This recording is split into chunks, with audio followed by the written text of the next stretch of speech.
యోహాన్ అనే భక్తుడు, ఆయన ప్రారంభం ఎలా జరిగిందో మనం చూసాం. ప్రభు అయిన యేసుక్రీస్తు వారు పేతురు గారిని పిలిచినప్పుడు, నా వెంబడి రమ్ము అని పేతురుని పిలిచినప్పుడు, పేతురు వస్తున్నప్పుడు పేతురుతో పాటు యోహాను యాకోబులు వచ్చారు. ఆ పేతురుని పిలిచినప్పుడు మనకు తెలుసు ఒక అద్భుతం జరిగింది. రాత్రంతా ప్రయాసపడ్డాం, ప్రభువా మాకు ఒక్క చేప అయినా పడలేదు, కానీ ఇప్పుడు నువ్వేమంటున్నావు కనుక నీ మాటను బట్టి నేను వల వేస్తాను తప్ప మా ఎక్స్పీరియన్స్ని బట్టి మేము చెబుతున్నాం, పగలు చేపలు పడవు. దేవుడు సమస్తానికి సృష్టికర్త అయి ఉన్నాడని అవగాహన లేని పేతురుగా ఆ ప్రారంభ దినాల్లో వచ్చింది సాక్షాత్తు దేవుడు, దైవము, సమానుడు, నిత్యుడు, అల్ఫా ఒమేగా. అలాంటి వాడు సస్సరేడుగా ఎలలోనికి వచ్చి మురికి గడ్డాలతో మురికి వస్త్రాలతో నాతో మాట్లాడుతున్నాడని చూడలేని పేతురు తన ఎక్స్పీరియన్స్ని ముందు పెట్టి మాట్లాడినప్పుడు పేతురుతో అన్నాడు, వలై అన్నాడు. ఆ వల వేసినప్పుడు ఆ వలకి విస్తారమైన చేపలు రసపడ్డాయి. తమ పాలివారిని సహాయం చేయమన్నారు. ఆ పాలివారు ఎవరో మనకు తెలుసు, యోహాను, యాకోబు. ఆ పాలివారు చూసినప్పుడు అద్భుతం పేతురుని ఆకట్టుకోవడమే కాదు, ఆ అద్భుతం పెద్ద అయిన పేతురుని రప్పించడమే కాదు, ఆ అద్భుతం యోహాను కూడా రప్పించింది. ఒక్కసారి యోహాను పడవబడ్డాడు, విస్మయం పొందారు. అరే ఏంట్రా మన లైఫ్లో మన సర్వీస్లో మనం ఎక్స్పెక్ట్ చేయని మిరాకిల్ ఏంటని వారు ఆశ్చర్యానికి గురై వాళ్ళ తండ్రి దోణెలు, వలలు, కూలి వారిని అక్కడే వదిలేసి మమ్మల్ని ఏం చేయమంటావంటే ప్రభు అన్నాడు, ఫాలో మీ అన్నాడు. వెంటనే వాళ్ళన్నీ వదిలేసి వచ్చేసారు, సమస్తాన్ని విడిచి వచ్చేసారు. ఆ వచ్చిన వారిని దేవుడు అపోస్తులుగా మార్చి ఆ సంఘానికి మూల కంబాలుగా, స్తంభాలుగా వారిని తయారు చేస్తే ఆ చెదిరిన సంఘానికి పత్రికలు, ప్రకటన రాయడం స్టార్ట్ చేశారు. అందులో మొదటి సువార్త మనకు తెలుసు, యోహాను సువార్త. గ్రీకులో నమోదు చేస్తూ అనేకమైన క్రీస్తు దైవత్వాన్ని ఆకాశమంత ఎత్తి చూపించాడు. మనుష్య కుమారుడు భూమి మీదకి రాకపోతే, దైవసుతుడు భూమి మీదకి రాకపోతే అసలు దేవుడు అంటే ఏంటో మనకు అర్థం కాదు. ఈ దేవుడు ఏంటో మనకు అర్థం కావాలంటే ముందు ఈ కళ్ళ ముందు కనబడుతున్న దేవుడు మనకు అర్థం కావాలని యోహాను సువార్తలో నొక్కి నొక్కి నొక్కి నుంచి యోహాను సువార్త రాస్తాడు. అటు గ్రీకులకి, ఇటు అన్యులకి, అందరికీ, యూదులకి, ఇశ్రాయేలీలకి అందరికీ క్రీస్తు దైవత్వం ఏంటో స్పష్టంగా అర్థమయ్యేలా రాసిన పుస్తకం యోహాను సువార్త. ఆ తర్వాత యోహాను గారు మొదటి యోహాను పత్రిక రాశారు. ఎందుకు రాశారు మనం చెప్పాం. రెండో యోహాను పత్రిక రాశాడు, దుర్బోధల విషయం ఎందుకు రాశాడు చెప్పాం. మూడో యోహాను పత్రిక రాశాడు, ఎవరిని పొగుడుతూ రాశాడు చెప్పాను. నేను ఎవరో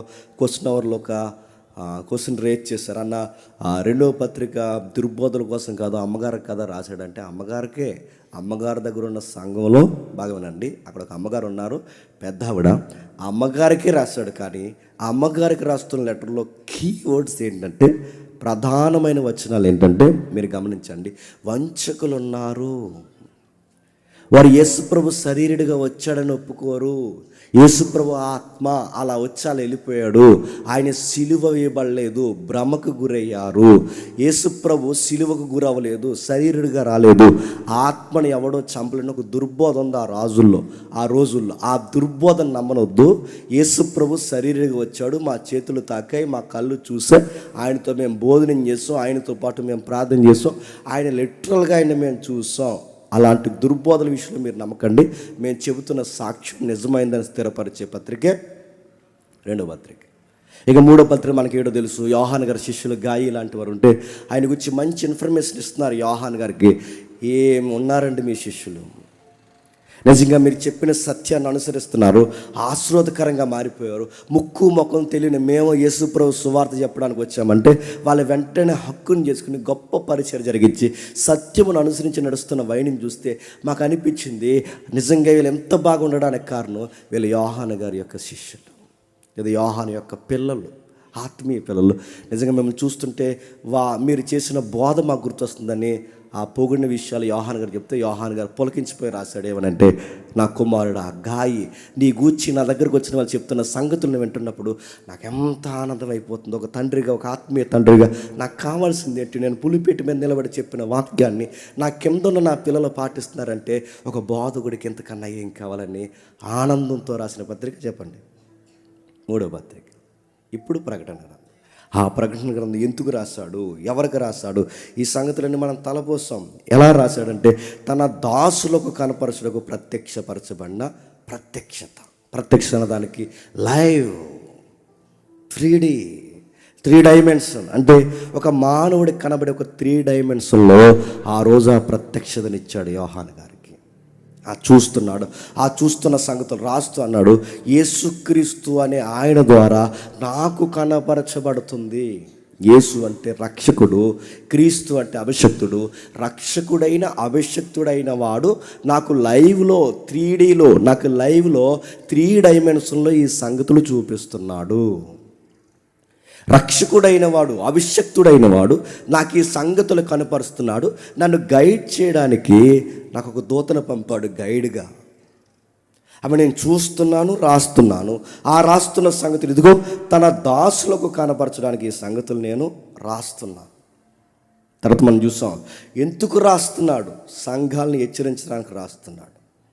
ఎవరికి రాస్తున్నాడు, సంఘాలని బలపరచడానికి రాస్తున్నాడు. ఎవరి కోసం రాస్తున్నాడు, నీ కోసం, నా కోసం, సార్వత్రిక సంఘం కోసం రాస్తున్నాడు. ఎవరు రాస్తున్నారు, ప్రశ్నలు యోహాను రాస్తున్నాడు. ఎప్పుడు రాస్తున్నాడు, క్రీస్తు శకం 70లో. బాగా వినండి, క్రీస్తు శకం 70లో సంఘము భయంకరమైన హింసకు గురైనప్పుడు, యెరూషలేము మీద భయంకరమైన దాడి జరిగినప్పుడు సంఘం చెదిరిపోయింది. అప్పటికే అంతకుముందే పౌలు గారు లేదా సౌలు గారి దాడులు కానీ, స్తెఫన వలన కలిగిన భయంకరమైన హింస కానీ అప్పటికే సంఘం చెదిరిపోయింది. ఇక 70కి వచ్చేసరికి అగ్ని గంధకాల చేత మండిపోతున్న యెరూషలేములో ప్రాణాలు గుప్పెట్లో పెట్టుకుని పరారైపోయింది సంఘం. ఆ పరారైపోయిన సంఘము ముఖ్యంగా టర్కీ ప్రాంతంలో 7 సంఘాలుగా ఏర్పడింది. వారికి రాస్తున్నాడు. 70లో చెదిరిపోయిన వాళ్ళకి 90లో రాస్తున్నాడు. ఏమని, నాకు కలిగిన ఈ దర్శనాలను రాస్తూ ఆయన రాస్తున్న సంగతిలో మనకు తీసుకొస్తున్న మాట ఒకసారి మనం చూద్దాం. ఒకసారి అదే యోహాను సువార్త, ప్రకటన గ్రంథం, యోహాను గారు రాసిన ప్రకటన గ్రంథం 1వ వచనం. యేసుక్రీస్తు తన దాసులకు కనపరచుటకు దేవుడు ఆయన అనుగ్రహించిన ప్రత్యక్షత. ఇదేదో ఎలా ఉందనుకుని మళ్ళీ కన్ఫ్యూజ్ అయిపోయాడు. మళ్ళీ ఎవడో ట్రోల్ చేస్తాడు, ఇది జీలకర్ర వాటర్, ఇదే తేడాగా ఉందనుకుని ఏ తాగెత్తున్నారో అని.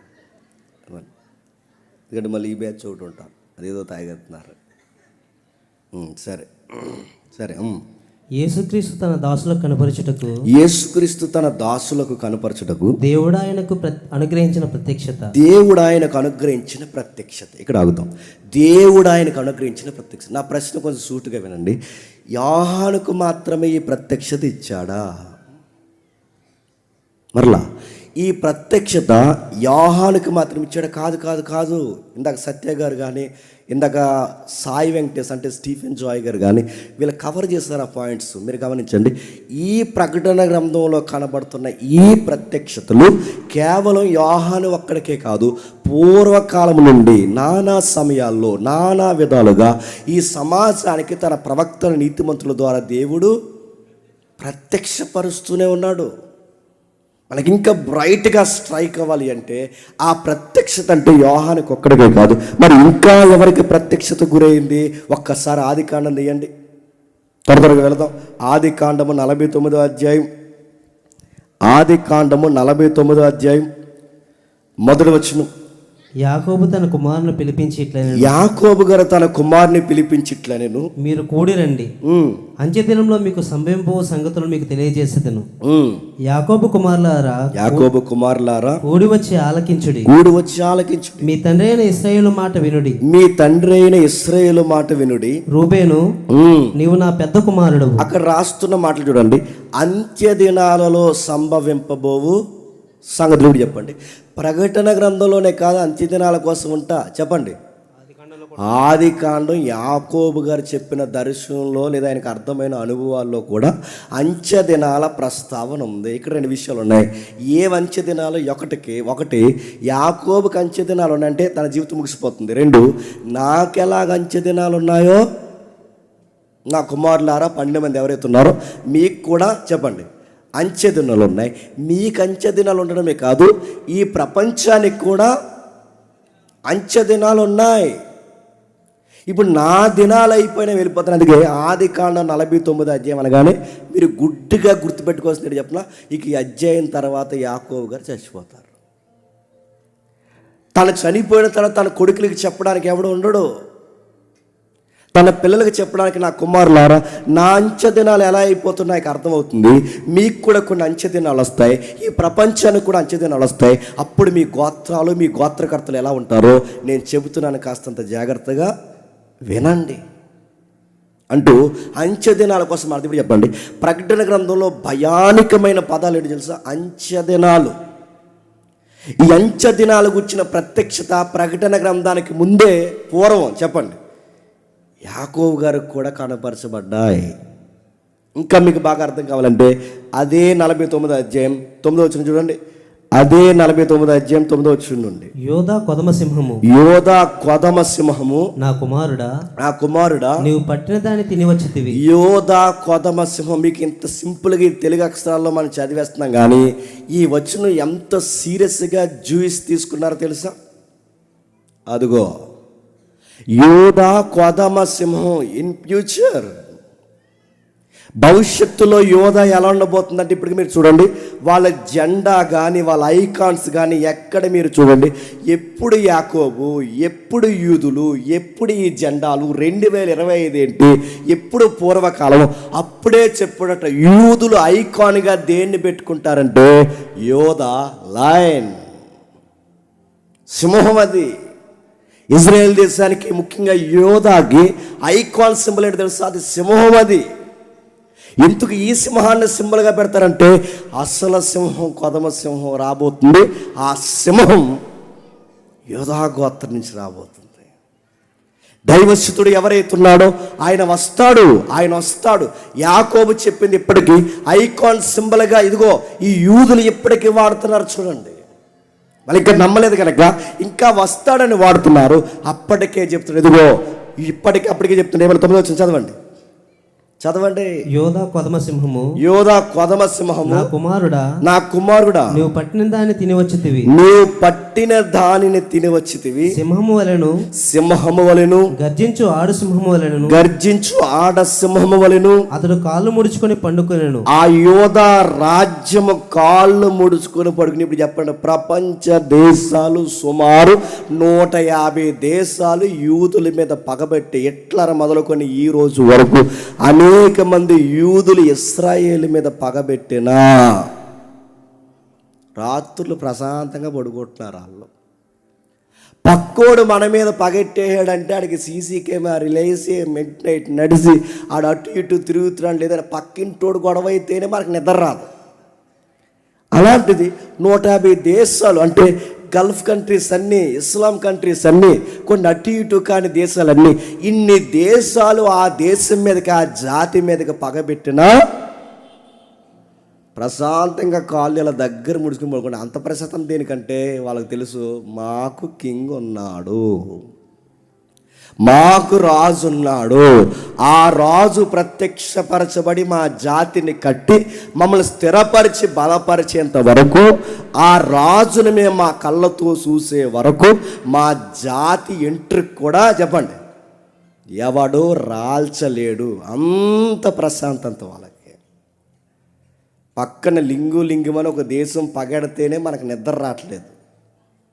ఆడుగు తోడు మళ్ళీ ఈ పొట్టోడు పగెట్టాడు మన మీద. ఈ పొట్టోడు చెప్పండి, చైనా పీస్, ఆడు పగెట్టాడు. ఈ 2 దేశాలకి మనకు నిద్ర వస్తుందా? మన దేశ జనాభా ఎంత చెప్పండి? ఇప్పుడు ఎంత ప్రజెంట్ లెక్కల ప్రకారం 100. సరే చెప్పండి, లైవ్లో సి అంటారు. ఎంత? 100 తెలదు మీకు. 130 అబోవ్. ఓకే, ఈ 130 కోట్ల పైన ముందు చైనా ఉండేది. ఇప్పుడు చెప్పండి, ఇండియా మొదటి స్థానంలోకి వచ్చింది.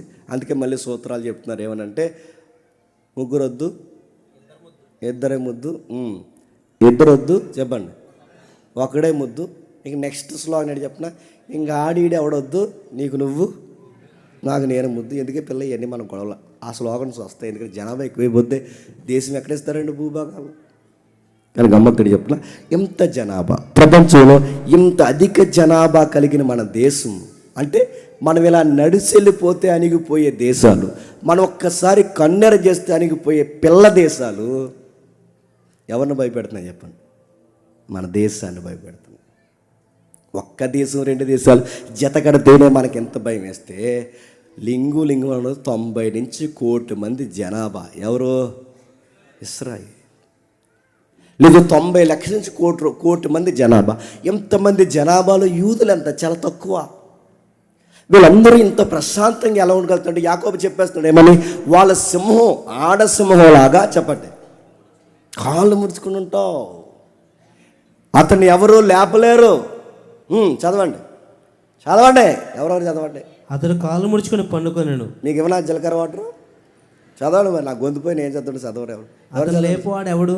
అతను లేపువాడు ఎవరు? శీలోహు వచ్చే వరకు, శిలోహు వచ్చే వరకు యోధా యొద్ద నుండి దండం తొలగదు. యోధా యొద్ద నుండి దండము తొలగదు. శిలోహు వచ్చే వరకు అంటే దాని అర్థం ఏంటి చెప్పిన? మూలాలు. అతడు వచ్చే వరకు, రాజ్యం వచ్చే వరకు, యోధా ఎంట్రీ కూడా ఎవడు లాగలేడు, యోధాని ఎవడో కడపలేడు. శిలోహు అంటే శాంతి సమాధానపు రాజు. అతడు వచ్చేంత వరకు అంటే ప్రకటన గ్రంథంలో ప్రత్యక్షపరచబడుతున్న ఈ సంగతులు ఎప్పుడు యాకోబండి అప్పుడే చెప్పేస్తున్నాడు ఈ జనరేషన్ ఎలా ఉంటుందో, ఎండ్ ఆఫ్ ద ఏజ్ అంటే ఈ ప్రపంచం ఎలా అంతమైపోద్దో, అప్పటి వరకు జాతి ఎలా ఉంటుందో, అప్పటికి అంచె దినాలు కూర్చున్న సంగతులు ఎవరు చెప్తున్నారో చెప్పండి? యాకోబు చెప్పేస్తున్నాడు. అతడు వచ్చేంత వరకు ఏమీ కాదు. ఇంకెవరు చెప్పారు? ఒకసారి సంఖ్యాకాండము 24వ అధ్యాయం, సంఖ్యాకాండం 24వ అధ్యాయం 2వ వచనం.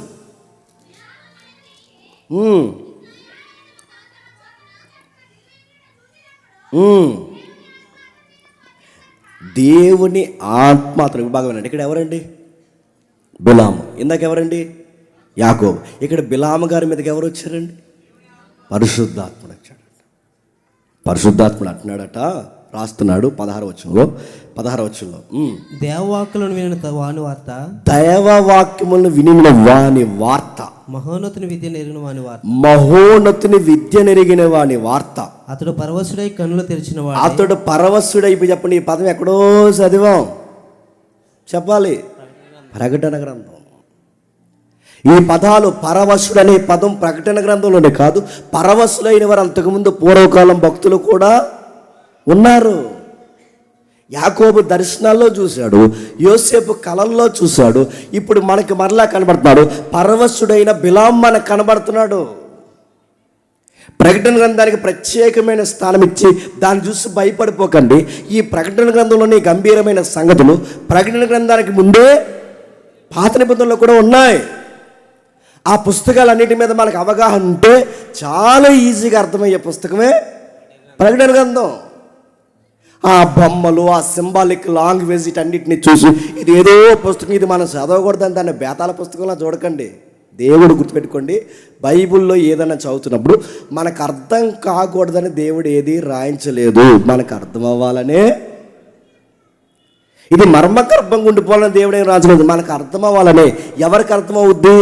ఆ వాక్యాలు ధ్యానించి, ఆ వాక్యాలు పాటించి, నేను కూడా యోహానుతో పాటు సహదాసునే అని ఎవడైతే ఈ ధన్యతను స్వీకరిస్తాడో వారికి సంగతులు అర్థం అవుతాయి. ఇప్పటికిప్పుడు కలెక్టర్ గారికి కానీ, ఇప్పటికి ఒక పోలీస్ ఎస్పీకి కానీ, ఇప్పుడు జిల్లా ఎవరైతే క్షమించండి, ఇప్పుడైతే మండల అధికారి, తహసీల్దార్, ఎంఆర్ఓ గారు కానీ, ఎంబీబీఎస్ డాక్టర్ కానీ, ఇప్పటికిప్పుడు ఈ బైబిల్ ఇచ్చి ఇప్పుడు మనం చదివిన వాక్యాన్ని ఏంటి సార్ దీన్ని డీకోడ్ చేసి మాకు చెప్పండి అంటే వాళ్ళు చెబుతారా? కలెక్టర్ గారు తెలుస్తాయి ఈ సంగతులు? ఎస్పీని చెప్పమని ఈ సంగతులు చెప్తారా? తహసీల్దార్, ఎంఆర్ఓ చెప్పమని చెప్తారా? వీళ్ళకి చెప్పలేరు. ఎందుకు చెప్తున్నా? ఆ సంగతులు అందరికీ అర్థం కావు. లోకాధికారులకి అవి అర్థం కావు. మరి ఎవరికి అర్థమవుతున్నాయి? తన దాసులకు కనపరచుటకు, తన ఇష్టమైన పిల్లలకు కనపరచుటకు పూర్వకాలం నుంచి తనను తాను బయలుపరుచుకుంటూనే వచ్చాడు. యాకోబు బయలుపరుచుకున్నాడు. యాకోబుకి ఇప్పుడు బిలాము తట్టినాడు. చూడండి ఏమని 16వ వచనంలో, దేవవాక్కులు వినిన వాని వార్త, దేవవాక్కులు వినిన వాని వార్త, మహోన్నతుని విద్య నెరిగిన వాని వార్త, మహోన్నతుని విద్య నెరిగిన వాని వార్త. అతడు పరవశుడై కన్నులు తెరిచిన వాడై, అతడు పరవశుడై కన్నులు తెరిచిన వాడై సర్వశక్తిని దర్శనం పొందెను. ఆయన చూచున్నాను గాని ప్రస్తుతం ఉన్నట్టు కాదు. ఇప్పుడు చూడండి, నేను చూస్తున్న పరవశునైన నేను, చాలా జాగ్రత్తగా మీకు రెఫరెన్స్ కనబడుతున్నాయా? మీ దగ్గర బైబిల్ని ఆ డిస్ప్లే కూడా చూస్తున్నాను. నేను పరవశున్నై, నేను చూస్తున్నాను. ఇప్పుడు బాగా వినండి, 3D లైవ్ అనేది బాగా వినాలి. ఈ 3D లైవ్ అనేది యోహానుకే కాదు, చెప్పండి, బిలాము గారికి కూడా పూర్వం దేవుడు లైవ్ ఇచ్చాడు. అప్పుడు చూస్తున్నాడట. చూస్తున్నాను కానీ ఆయన చూచున్నాను గాని సమీపం ఉన్నట్టు కాదు. నేను చూస్తున్నాను కానీ సమీపం ఉన్నట్టు కాదు. నక్షత్రం యాకోబులో ఉదయించును. నక్షత్రము యాకోబులో ఉదయించును. రాజదండం ఇశ్రాయేలు నుండి లేచి. రాజదండము ఇశ్రాయేలు లేచి. చెప్పండి, నేను చూస్తున్నాను, నాకు కొన్ని విషయాలు కనబడుతున్నాయి. నాకు 3Dలో నాకు కనబడుతుంది, 3 డైమెన్షన్లో నాకు కనబడుతుంది. ఈ కనబడుతున్న సంగతులు ఇప్పుడు ప్రస్తుతానికి ఇప్పుడు జరుగుతున్నట్టు నాకు కనబడట్లేదు, కానీ చాలా దూరం. అంటే ఇప్పుడు బిలాము గారికి మనకి ఎంతకాలం అండి? 3000 సంవత్సరాల లోపు, సుమారు 3000 సంవత్సరాల క్రితం, అంటే సుమారు 3000 సంవత్సరాల క్రితం ఇప్పుడు ఏం జరగబోతుంది అంచెదనాల్లో అప్పుడే లైవ్ చూశాడట. మొదటి రాకల్లో ఎలా రాబోతున్నాడో ఆ సమీపాన్ని ఉన్న ఆయన్ని చూసాడంటే, ఇప్పుడు నేను చూస్తున్న ఆయన నాకు సమీపాన్ని ఉన్నట్టు కాదు, కానీ ఒక ఆయన ఉన్నాడు, ఆయన యోధా నుంచి రాబోతున్నాడు, ఆయన కొదమ సింహంలా రాబోతున్నాడు, ఆయన నక్షత్రంలా రాబోతున్నాడు.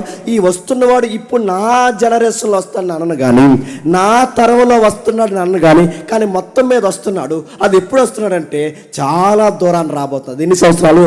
అక్కడ బిలాము నుంచి మనం వేసుకుంటే సుమారు 2000 సంవత్సరాల తర్వాత, అక్కడి నుంచి క్షమించండి, అక్కడి నుంచి మనం వేసుకుంటే అక్కడి నుంచి మనకి 3000 సంవత్సరాల తర్వాత అటు ఇటుగా. మీకు అర్థమవుతుందా? అప్పటికి సంగతులు రాసేశారు వాళ్ళు. సమీపమునున్నట్టు నక్షత్రము, చెప్పండి, యాకోబులో ఉదయించును. కిందికి ఆ మైక్ చదువుతున్న ఆయన ఎవరో తెలియదు, కానీ కొంచెం స్పీడ్గా, నువ్వు నాకన్నా జీలకర్ర వాటర్లో చదవకూడదు. అది మోయా ప్రాంతంలో కొట్టును, అది కలాహ వీరులందరినీ నాశనం చేయను. వెరీ గుడ్, ఆ ఫ్లో మెయింటైన్ చేయి. ఎక్కడున్నాడు? వెరీ గుడ్, అది రైట్. నువ్వా మాసి తీస్తావా? చదువు, రైట్.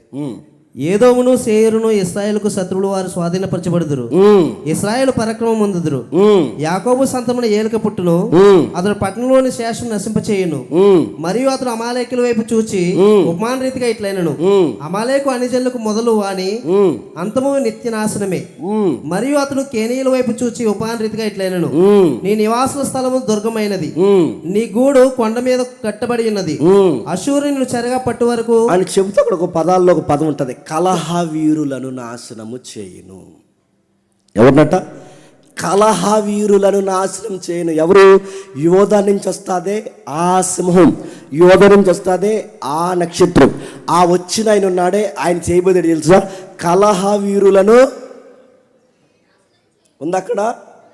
కలహ వీరులను నాశనం చేయడం అంటే, ఇప్పుడు బాగుండండి, కలహ వీరులను అంటే తన శత్రువులను నాశనం చేస్తారు. ఇప్పుడు చెప్పండి, ఈ శత్రువులను నాశనం చేసే పాయింట్ ఎప్పుడు జరుగుద్దండి? అదే చెప్పండి. ఇప్పుడు రెండవ రాకడ. ఇప్పుడు చెప్పండి, ఈ ప్రిఫరెన్స్లో, ఈ ప్రవచనంలో 2 ఉన్నాయి. ఒకటి మొదటి రాకడ ప్రస్తావన ఉంది, చెప్పండి. రెండవ రాకడ ప్రస్తావన ఉంది. రెండవ రాకడ ప్రస్తావన అంటే కలహ వీరులను నాశనం చేయను, యోధాలో నక్షత్రం పుట్టును. ఇది మొదటి రాకడ. యోధా నుంచి కొదమ సింహం వచ్చును, ఇది మొదటి రాకడ. ఈ వచ్చిన సింహము నక్షత్రము వచ్చిన వారిని కలహ వీరులను అంటే శత్రువుల్ని నాశనం చేస్తుంది. ఎప్పుడు? రెండవ రాకడ.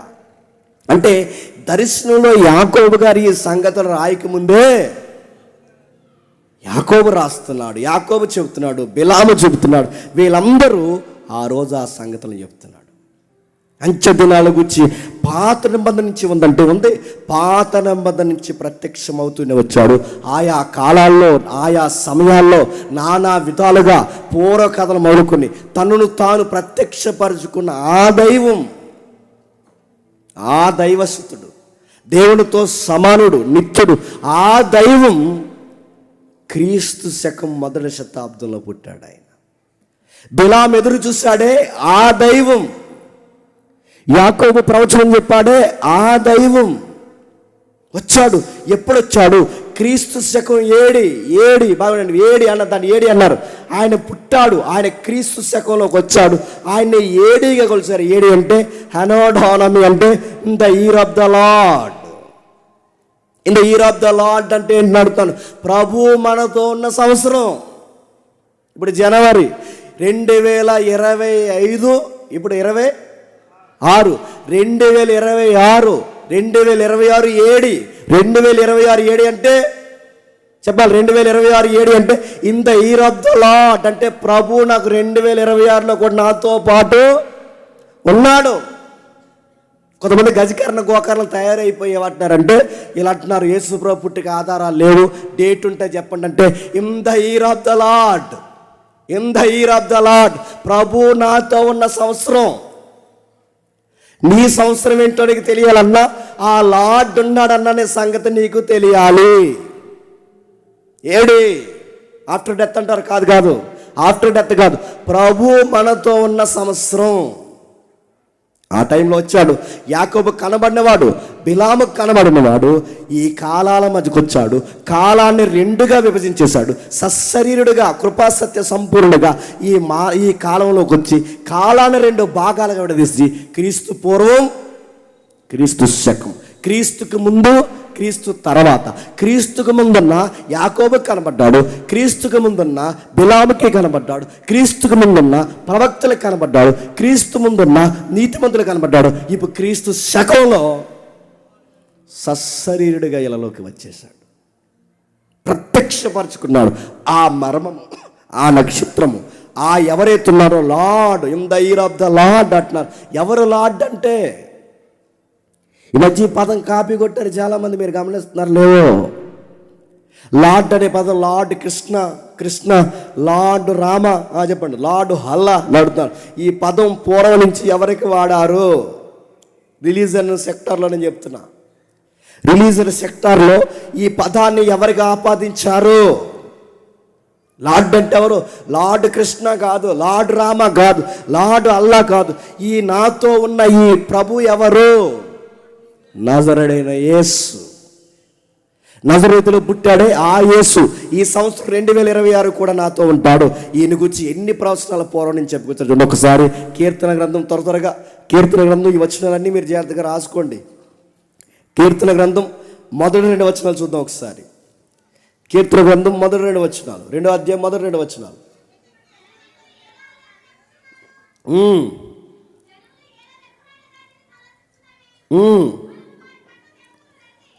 నువ్వు చదువు. మన వారి కట్లు తెంపుదము రండి, వారి పాసం మన ఎదురు నుండి పారవేయదము రండి అని చెప్పుకొనుచు భూరాజులు యెహోవాకును ఆయన అభిషక్తునికి విరోధముగా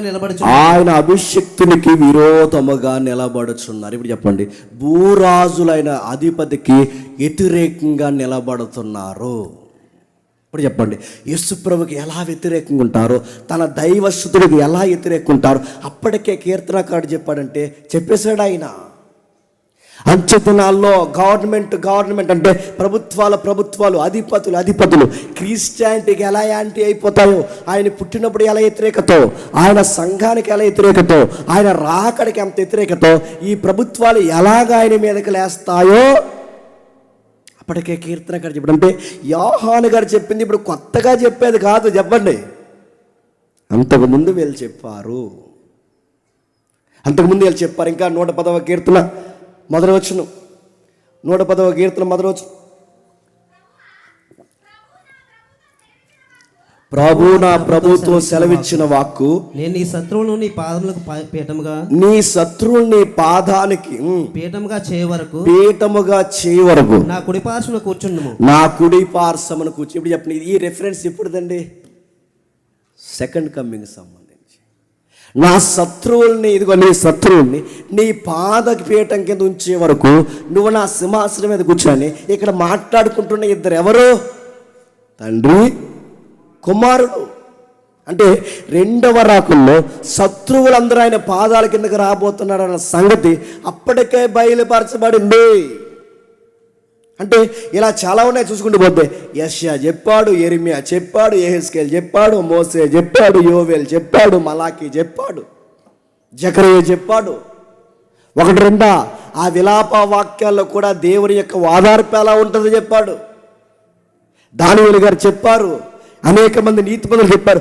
ఒకటి రెండు కాదు, ఎందరో ఈ సంగతులు చెప్పారు. ఏ సంగతులు చెప్పారు? యోహాను గారు చెప్తున్న రాకడ గడియలకు వచ్చిన సంగతుల ముందే చెప్పండి ఈ భక్తులందరూ చెప్పారు. ఇంకా ఎవరు చెప్పారు? కొంచెం త్వరగా ఈ సందర్భంలోకి మనం వెళ్ళిపోదాం. దానియేలు గ్రంథము 7వ అధ్యాయం. దానియేలు గ్రంథం ఈ స్కెల్టన్ అంత అర్థమైతే కానీ మనకు అర్థం కాదు ఏంటి చెప్పండి. అది మాకు డైరెక్ట్గా సింహం ఏంటో చెప్పంటే కుదరదు. ముందు ఆ 666 కూడా ఏంటంటే అవదు. ఇవన్నీ మనం తెలిస్తేనే చెప్పండి అవగాహన మనకు ఉంటుంది. ఓకే, దానియేలు గ్రంథం 7వ అధ్యాయం మొదటి 2 వచనాలు. బబులోను రాజుకు బెల్షాసరు యొక్క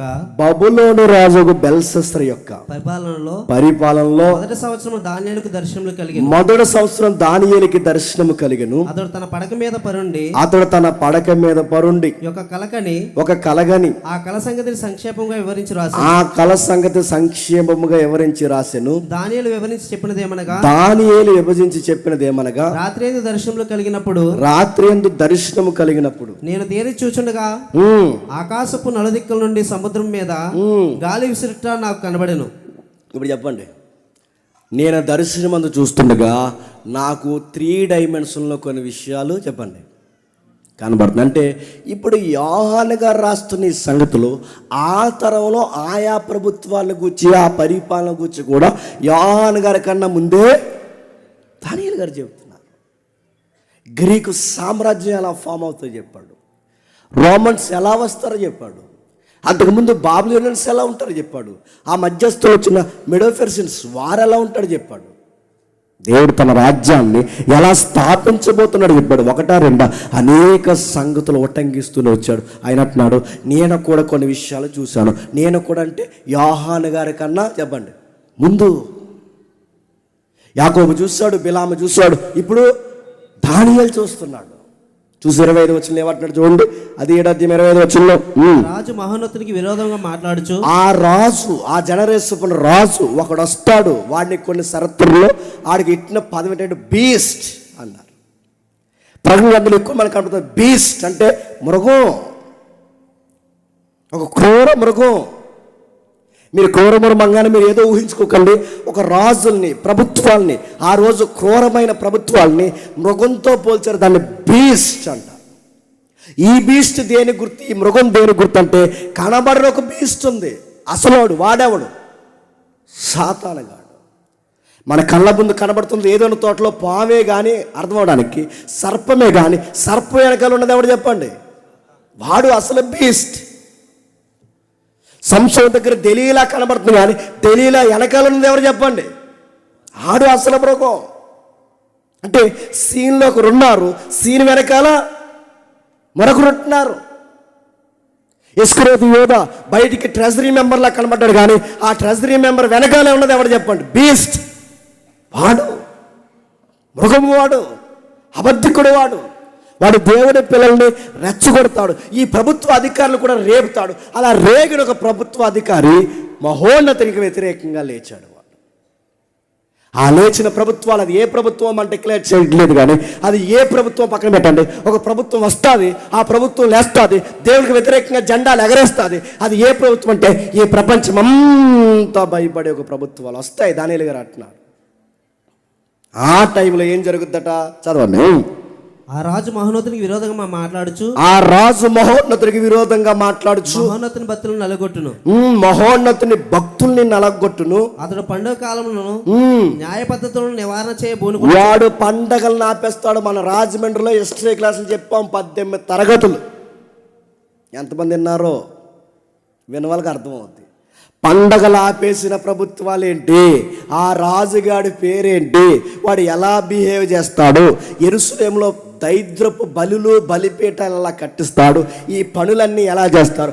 ఈ ప్రభుత్వానికి రాబోతున్న ప్రభుత్వం ఎలా లింక్ అయి ఉంది? ఈ అంచె దినాలకి అప్పుడు జరిగిన సంగతులకి ఈ ప్రకటన గ్రంథానికి ఎంత ఇంటర్నల్ లింక్ ఉందో అక్కడ ఆలోచించాం. ఒకవేళ మీకు అర్థం కాకపోతే దేవుడు మీకు అర్థమయ్యే జ్ఞానం దయచేయను కాక. ఆమెనంటే ఏంటి? అది ఆమెనంటే చెప్పిన చెప్తున్నది ఇందులో ఉంది ప్రకటన గ్రంథంలో. ఆమెననేవాడు సత్యవంతుడు నమ్మదగినవాడు. ఆమెనంటే చెప్పిన మీకు ఇంటిస్తున్నాను జస్ట్. ఆమెనంటే ఏంటంటే ఇది నిజమే అని. ఏది మాకు అర్థం అవ్వలేదు చెప్పండి. ఇది నిజమే అని. ఆమెనంటే జరుగుగాక కాదు, నిజంగా మాకు అర్థం అవ్వలేదు, మాకు అర్థమయ్యేలాగా జరుగును గాక. అది ఆమెనంటే. ఆమెనంటే తథాస్తు అనుకుంటారు మీరు. సరే, ఏదైతే ఉందో చూడండి. దానియేలు అందులో మాట్లాడుతూ ఆ 20 వచనంలో 2 మాటలు ఉన్నాయి, మంచి మాటలు చదువుదాం. అతని అధికారులు నశింపచేయుటకును నిర్మూలన చేయుటకును తీర్పు విధపడిన గనుక అది కొట్టివేయబడును. ఆకాశమంతటి క్రిందనున్న రాజ్యమును అధికారమును రాజ్య మహత్యమును మహోన్నతుని పరిశుద్ధులకు చెందును. ఆయన రాజ్యము నిత్యము నిలుచును. మహోన్నతుని పరిశుద్ధులు చెందినప్పుడు చెప్పండి, ఆయనకు ఒక రాజ్యం ఉంది, ఆ రాజ్యం నిలబడుతుంది, ఆ రాజ్యాన్ని పట్టుకుంటాడు, ఆ రాజ్యంలో ఉన్న వారి పరిశుద్ధులు, ఆయన రాజ్యం వాళ్ళకి చెందుతుంది, ఆ రాజ్యం నిత్యము. ఇప్పుడు చెప్పండి, ఆయన పరిశుద్ధులు, ఆయన రాజ్యము నిత్యము ఎప్పటికీ ఉంటుంది. ఈ ప్రవచనాలు చదువుతుంటే మీకు ఏం గుర్తొస్తుందండి? మరియమ్మకి గాబ్రియల్ చెప్పాడే చెప్పండి, ఆ ప్రవచనం గుర్తొస్తుంది. సర్వోన్నతుడైన దేవుని కుమారుని గర్భాన్ని పుట్టి యూదా గోత్రం నుంచి సింహంగా వచ్చి దావీదు సింహాసనం మీద కూర్చొని తన రాజ్యాన్ని, దేవుని రాజ్యాన్ని నిత్యము పరిపాలిస్తాడు, అది యుగయుగాలు నిలుస్తుందన్న ఈ మాట, ఈ వచనం చదువుతుంటే మీకు గుర్తు రావట్లేదు? అంటే అప్పటికే ఈ సంగతులు బోధింపడ్డాయి, అప్పటికే ఈ సంగతులు బోధింపబడ్డాయి.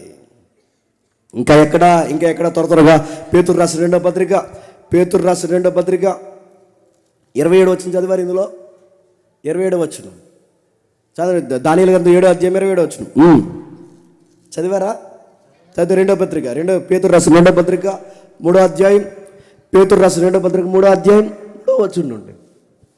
పరిశుద్ధ ప్రవక్తల చేత పూర్వమందు పలుకబడిన మాటలను ప్రభువైన రక్షకుడు మీ అపోస్తలుల ద్వారా ఇచ్చిన ఆజ్ఞను మీరు జ్ఞాపకం చేసుకుని వెళ్ళను. విషయమును మీకు జ్ఞాపకం చేసి నిర్మూలమైన మీ మనస్సులను రేపుచున్నాను. అంచెదినంలో అపాసకులు అపహసించు వచ్చి. అంచెదినాలు ఇప్పుడు చెప్పండి, మీకేమర్థం అవుతుందండి? యాకోబు చెప్పాడు చెప్పండి, బిలాన్ చెప్పాడు చెప్పండి, దానియేలు చెప్పాడు చెప్పండి. మనం కొన్ని విషయాలు టచ్ చేయట్లేదు. యెషయా చెప్పాడు, యెర్మియా చెప్పాడు, యెహెజ్కేలు చెప్పాడు, మోసే చెప్పాడు, యోవేలు చెప్పాడు, మలాకి చెప్పాడు. ఇప్పుడు పేతురు గారు చెప్తున్నారు అంచెదినాలు. చెప్పండి. తమ స్వకీయ దురాశల చొప్పున నడుచుకొనుచు. అంచెదినాల్లో ఉన్న పబ్లిక్ సొసైటీ ఎలా ఉంటుందంటే స్వకీయమైన దురాశలతో పెట్టరేగిపోతుంది. ఆయన రాకను కూర్చున్న వాగ్దానం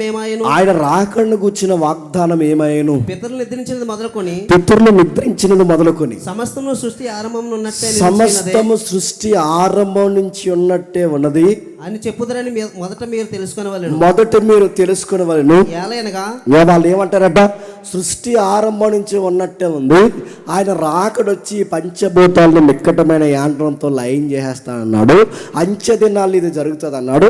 మన పితరుల కాలం నుంచి ఇప్పటివరకు భూమి అలాగే ఉంది, ఆకాశం అలా ఉంది, నక్షత్రాలు అలానే ఉన్నాయి. ఇవన్నీ అలాగే ఉంటే ఇంకా నాశనం అవట్లేదట అని ఏ జనరేషన్ అడుగుతుందట? అంచెదినాలు అంటే అప్పటి నుంచే ప్రారంభమయ్యాయి, ఇప్పుడు మరీ ఎక్కువైపోయాయి. ఇప్పుడు ఇంటర్వ్యూల్లో అడుగుతున్నారు, మీరు చూస్తున్నారు లేదో, మన క్రైస్తవ పాస్టర్లు కొంతమంది ఇంటర్వ్యూల్లో కూర్చుంటే ఆ దైవజనులను అడుగుతున్న మాట ఏంటో తెలుసా? మీ యేసు ప్రభు 2000 సంవత్సరాల క్రితం వస్తా అన్నాడుగా, ఇంకా రాలేదేంటి? ఇలా అడుగుతారు దిక్కుమాల ఇంటర్వ్యూలోనే. చెప్పండి, ఈ దిక్కుమాల ఇంటర్వ్యూలో ఇలా అడుగుతారని ముందే ఎవరు చెప్తున్నారు చెప్పండి? పేతురు గారు చెప్తున్నారు. బయట వాళ్ళు అడగడమే కాదు, పాత నిబంధన చదువుకున్న ఈ యూదులు అడుగుతారు, ఇశ్రాయేలు అడుగుతారు. ఏమని? మన పితరుల దగ్గర నుంచి భూమి అలాగ ఉంది, నీరు అలాగ ఉంది, ఆకాశం అలా ఉంది, ఇలా అడుగుతారు. రాకడ ఇంకా జరగట్లేదని అడుగుతారు. ఆ అడిగే వాళ్ళకి బుద్ధి లేని మాటలు అడుగుతున్నారు కనుక వాళ్ళకి చెప్పాల్సింది ఏంటంటే, ఆ భూమిని కలగజేసిన వాడు, నీరుని కలగజేసిన వాడే ఉన్నవాడే మళ్ళీ వస్తాడన్న సంగతి వాళ్ళ బుద్ధిపూర్వకంగా మర్చిపోతారు. ఈ భూమి ఎలా వచ్చిందో మర్చిపోయారు వాళ్ళు, ఆ నీరు ఎలా వచ్చిందో మర్చిపోయేవారు. సృష్టిని తయారు చేసిన వాడు మాట ఇచ్చాడంటే ఖచ్చితంగా నెరవేరుతుందని బుద్ధిపూర్వకంగా మర్చిపోవాలి అంటారట. ఏమని? ఎప్పుడు రాకడ జరుగుద్ది అంటారంట. పేతురు గారు కూడా చెప్తున్నారు. ఇంకెవరు చెప్తున్నారు? మీరు ఇంటికి వెళ్ళి చదవండి. 1 దెస్సలోనిక పత్రిక 4వ అధ్యాయం 16వ వచనంలో పౌలు గారు చెప్తారు. మీరు ఇంటికి వెళ్ళి చదవండి. యాకోబు పత్రిక 4వ అధ్యాయం 13వ వచనంలో యాకోబు గారు చెప్తారు, యాకోబు గారు ఖడ్గం చేత నరికి వేయబడిన యోహాను సోదరుడు ప్రకటన గ్రంథం రాశాడుగా. ఈ ప్రకటన గ్రంథం రాసిన సహోదరుడే, అంటే యోహాను గారి యొక్క సహోదరుడే యాకోబు పత్రిక. ఆ యాకోబు కూడా చెప్పాడు ఏమని? అంచెదినాలు. యోధా కూడా చెప్పాడు ఏమని? ఒకసారి యోధా పత్రిక మొదటి అధ్యాయం, ఒకే ఒక అధ్యాయం, యోధా పత్రిక మొదటి అధ్యాయం 6-7 వచనాలు చదవండి. మరియు తమ ప్రధానత్వం నిలుపుకొనక తమ నివాస స్థలమును విడిచి దేవదూతలను మహాదినమున జరుగు తీర్పు వరకు కటిక చీకటిలో నిత్య పాశములతో ఆయన బంధించి భద్రము చేసెను. ఆ ప్రకారంగానే సొదొమ గొమొర్రాలను వాటి చుట్టుపట్లనున్న పట్టణములను వీరి వలనే వ్యభిచారము చేయొచ్చు పరశరీరానుసారులైనందున నిత్యాగ్ని దండన అనుభవించుచు దృష్టాంతముగా ఉంచబడెను. అటువలనే మీరును కలలు కనుచు శరీరము అపవిత్రపరచుకొనుచు ప్రభుత్వమును నిరాకరించుచు మహాత్ములను దూషించు ఉన్నారు. అక్కడ ఒక మాట ఉంటుంది, మీ ఇంటికి వెళ్ళిన చదవండి. తన వేవేల పరిశుద్ధ పరివారంతో ప్రభు త్వరలోనే 15 వచనం త్వరలోనే రాబోతున్నాడు. దీన్ని ఏమంటారు? రాకడ. ఇప్పుడు నేను ముగిస్తున్నాను త్వరగా ఈ సందర్భాన్ని. పాత నిబంధన యాకోబు చెప్తున్నారు, బిలాము గారు చెప్తున్నారు, ఆ పూర్వం ఉన్న కీర్తనకారులు చెప్తున్నారు, యెషయా చెప్తున్నాడు, యెరెమీయా చెప్తున్నాడు, యేవేలు చెప్తున్నాడు, దానియేలు చెప్తున్నాడు, పేతురు చెప్తున్నాడు, పౌలు చెప్తున్నాడు, యాకోబు చెప్పాడు, యోధా చెప్తున్నాడు, ఇప్పుడు చివరన యోహాను చెప్తున్నాడు. వాళ్ళు ఆల్రెడీ చెప్పారు. ఆ చెప్పిన సంగతులు ఇప్పుడు చివరిలో చెప్పండి యోహాను గారు చెప్తున్నారు. ఆ యోహాను గారు చెప్పిన సంగతే చెప్పండి ప్రకటన గ్రంథం. మాటలు అర్థమవుతున్నాయా? అంటే ఇప్పుడు కొత్తగా ఏం చెప్పేది, ఇప్పుడు కొత్తగా చెప్తున్నాడు కాదు, అంతకు ముందు నుంచి ఏం చెప్పడం చెప్పండి ప్రారంభించాడు. ఇప్పుడు మొదటి అధ్యాయం మొదటి వచనం చూడండి. ప్రకటన గ్రంథం మొదటి అధ్యాయం మొదటి వచనం త్వరగా. యేసుక్రీస్తు తన దాసులు కనపరచుటకు, యేసుక్రీస్తు తన దాసులకు కనపరచుటకు దేవుడు ఆయనకు అనుగ్రహించిన ప్రత్యక్షత. దేవుడు ఆయనకు అనుగ్రహించిన ప్రత్యక్షత. ప్రత్యక్షత అన్న దానికి మరొక మీనింగ్ ఉంది. ప్రత్యక్షత అంటే తెలుసా? ముసుగు తీయుట అని అర్థం. అంటే మన కనబడ్డానికి కొన్ని సంగతులు ముసుగు తొలగించుట. ప్రత్యక్షత అంటే ముసుగు తొలగించుట అని అర్థం. ఆ ముసుగు తొలగించి 3D పిక్చర్లో లైవ్ షో యోహాను గారికి చూపిస్తుంటే ఆయన చూస్తున్నాడు. 3 రోజుల్లో ఈ ప్రవచన వాక్యాలు ఎవడైతే చదువుతాడో, ఎవడైతే వింటాడో వాడు ధన్యులు. వీటిని విని వాటిని ధ్యానించిన ఎవరైనా, అది యోహానైనా నువ్వైనా నేనైనా చెప్పండి ధన్యులం. ఆ చూపిస్తున్న దూత ఏం చేస్తుంది? దూతలకు తెలియని విషయాలు, ఆ దూత భవిష్యత్తును గుర్చిన సంగతులు, మర్మాలు, అది 3 రోజుల్లో ఆ మర్మాలు అంత్య దినముల్లో సంఘానికి సమాజానికి సంభవింపబోవు సంగతులు, దూతలకు కూడా తెలియని సంగతులు, సంఘానికి తెలియాల్సిన సంగతులు, ఈ సమాజానికి అర్థం కాని సంగతులు, ఆ మర్మాల గురించి మాట్లాడుతున్నాడు. మీరు ఇంటికి వెళ్ళి చదవండి. ఈ మర్మం అనే పదం పౌలు గారు కూడా రోమపత్రిక 16 అధ్యాయం రాస్తూ 27లో ఆ మర్మము మా ద్వారా చెప్పండి సువార్త ద్వారా ప్రచురింపబడుతుంది.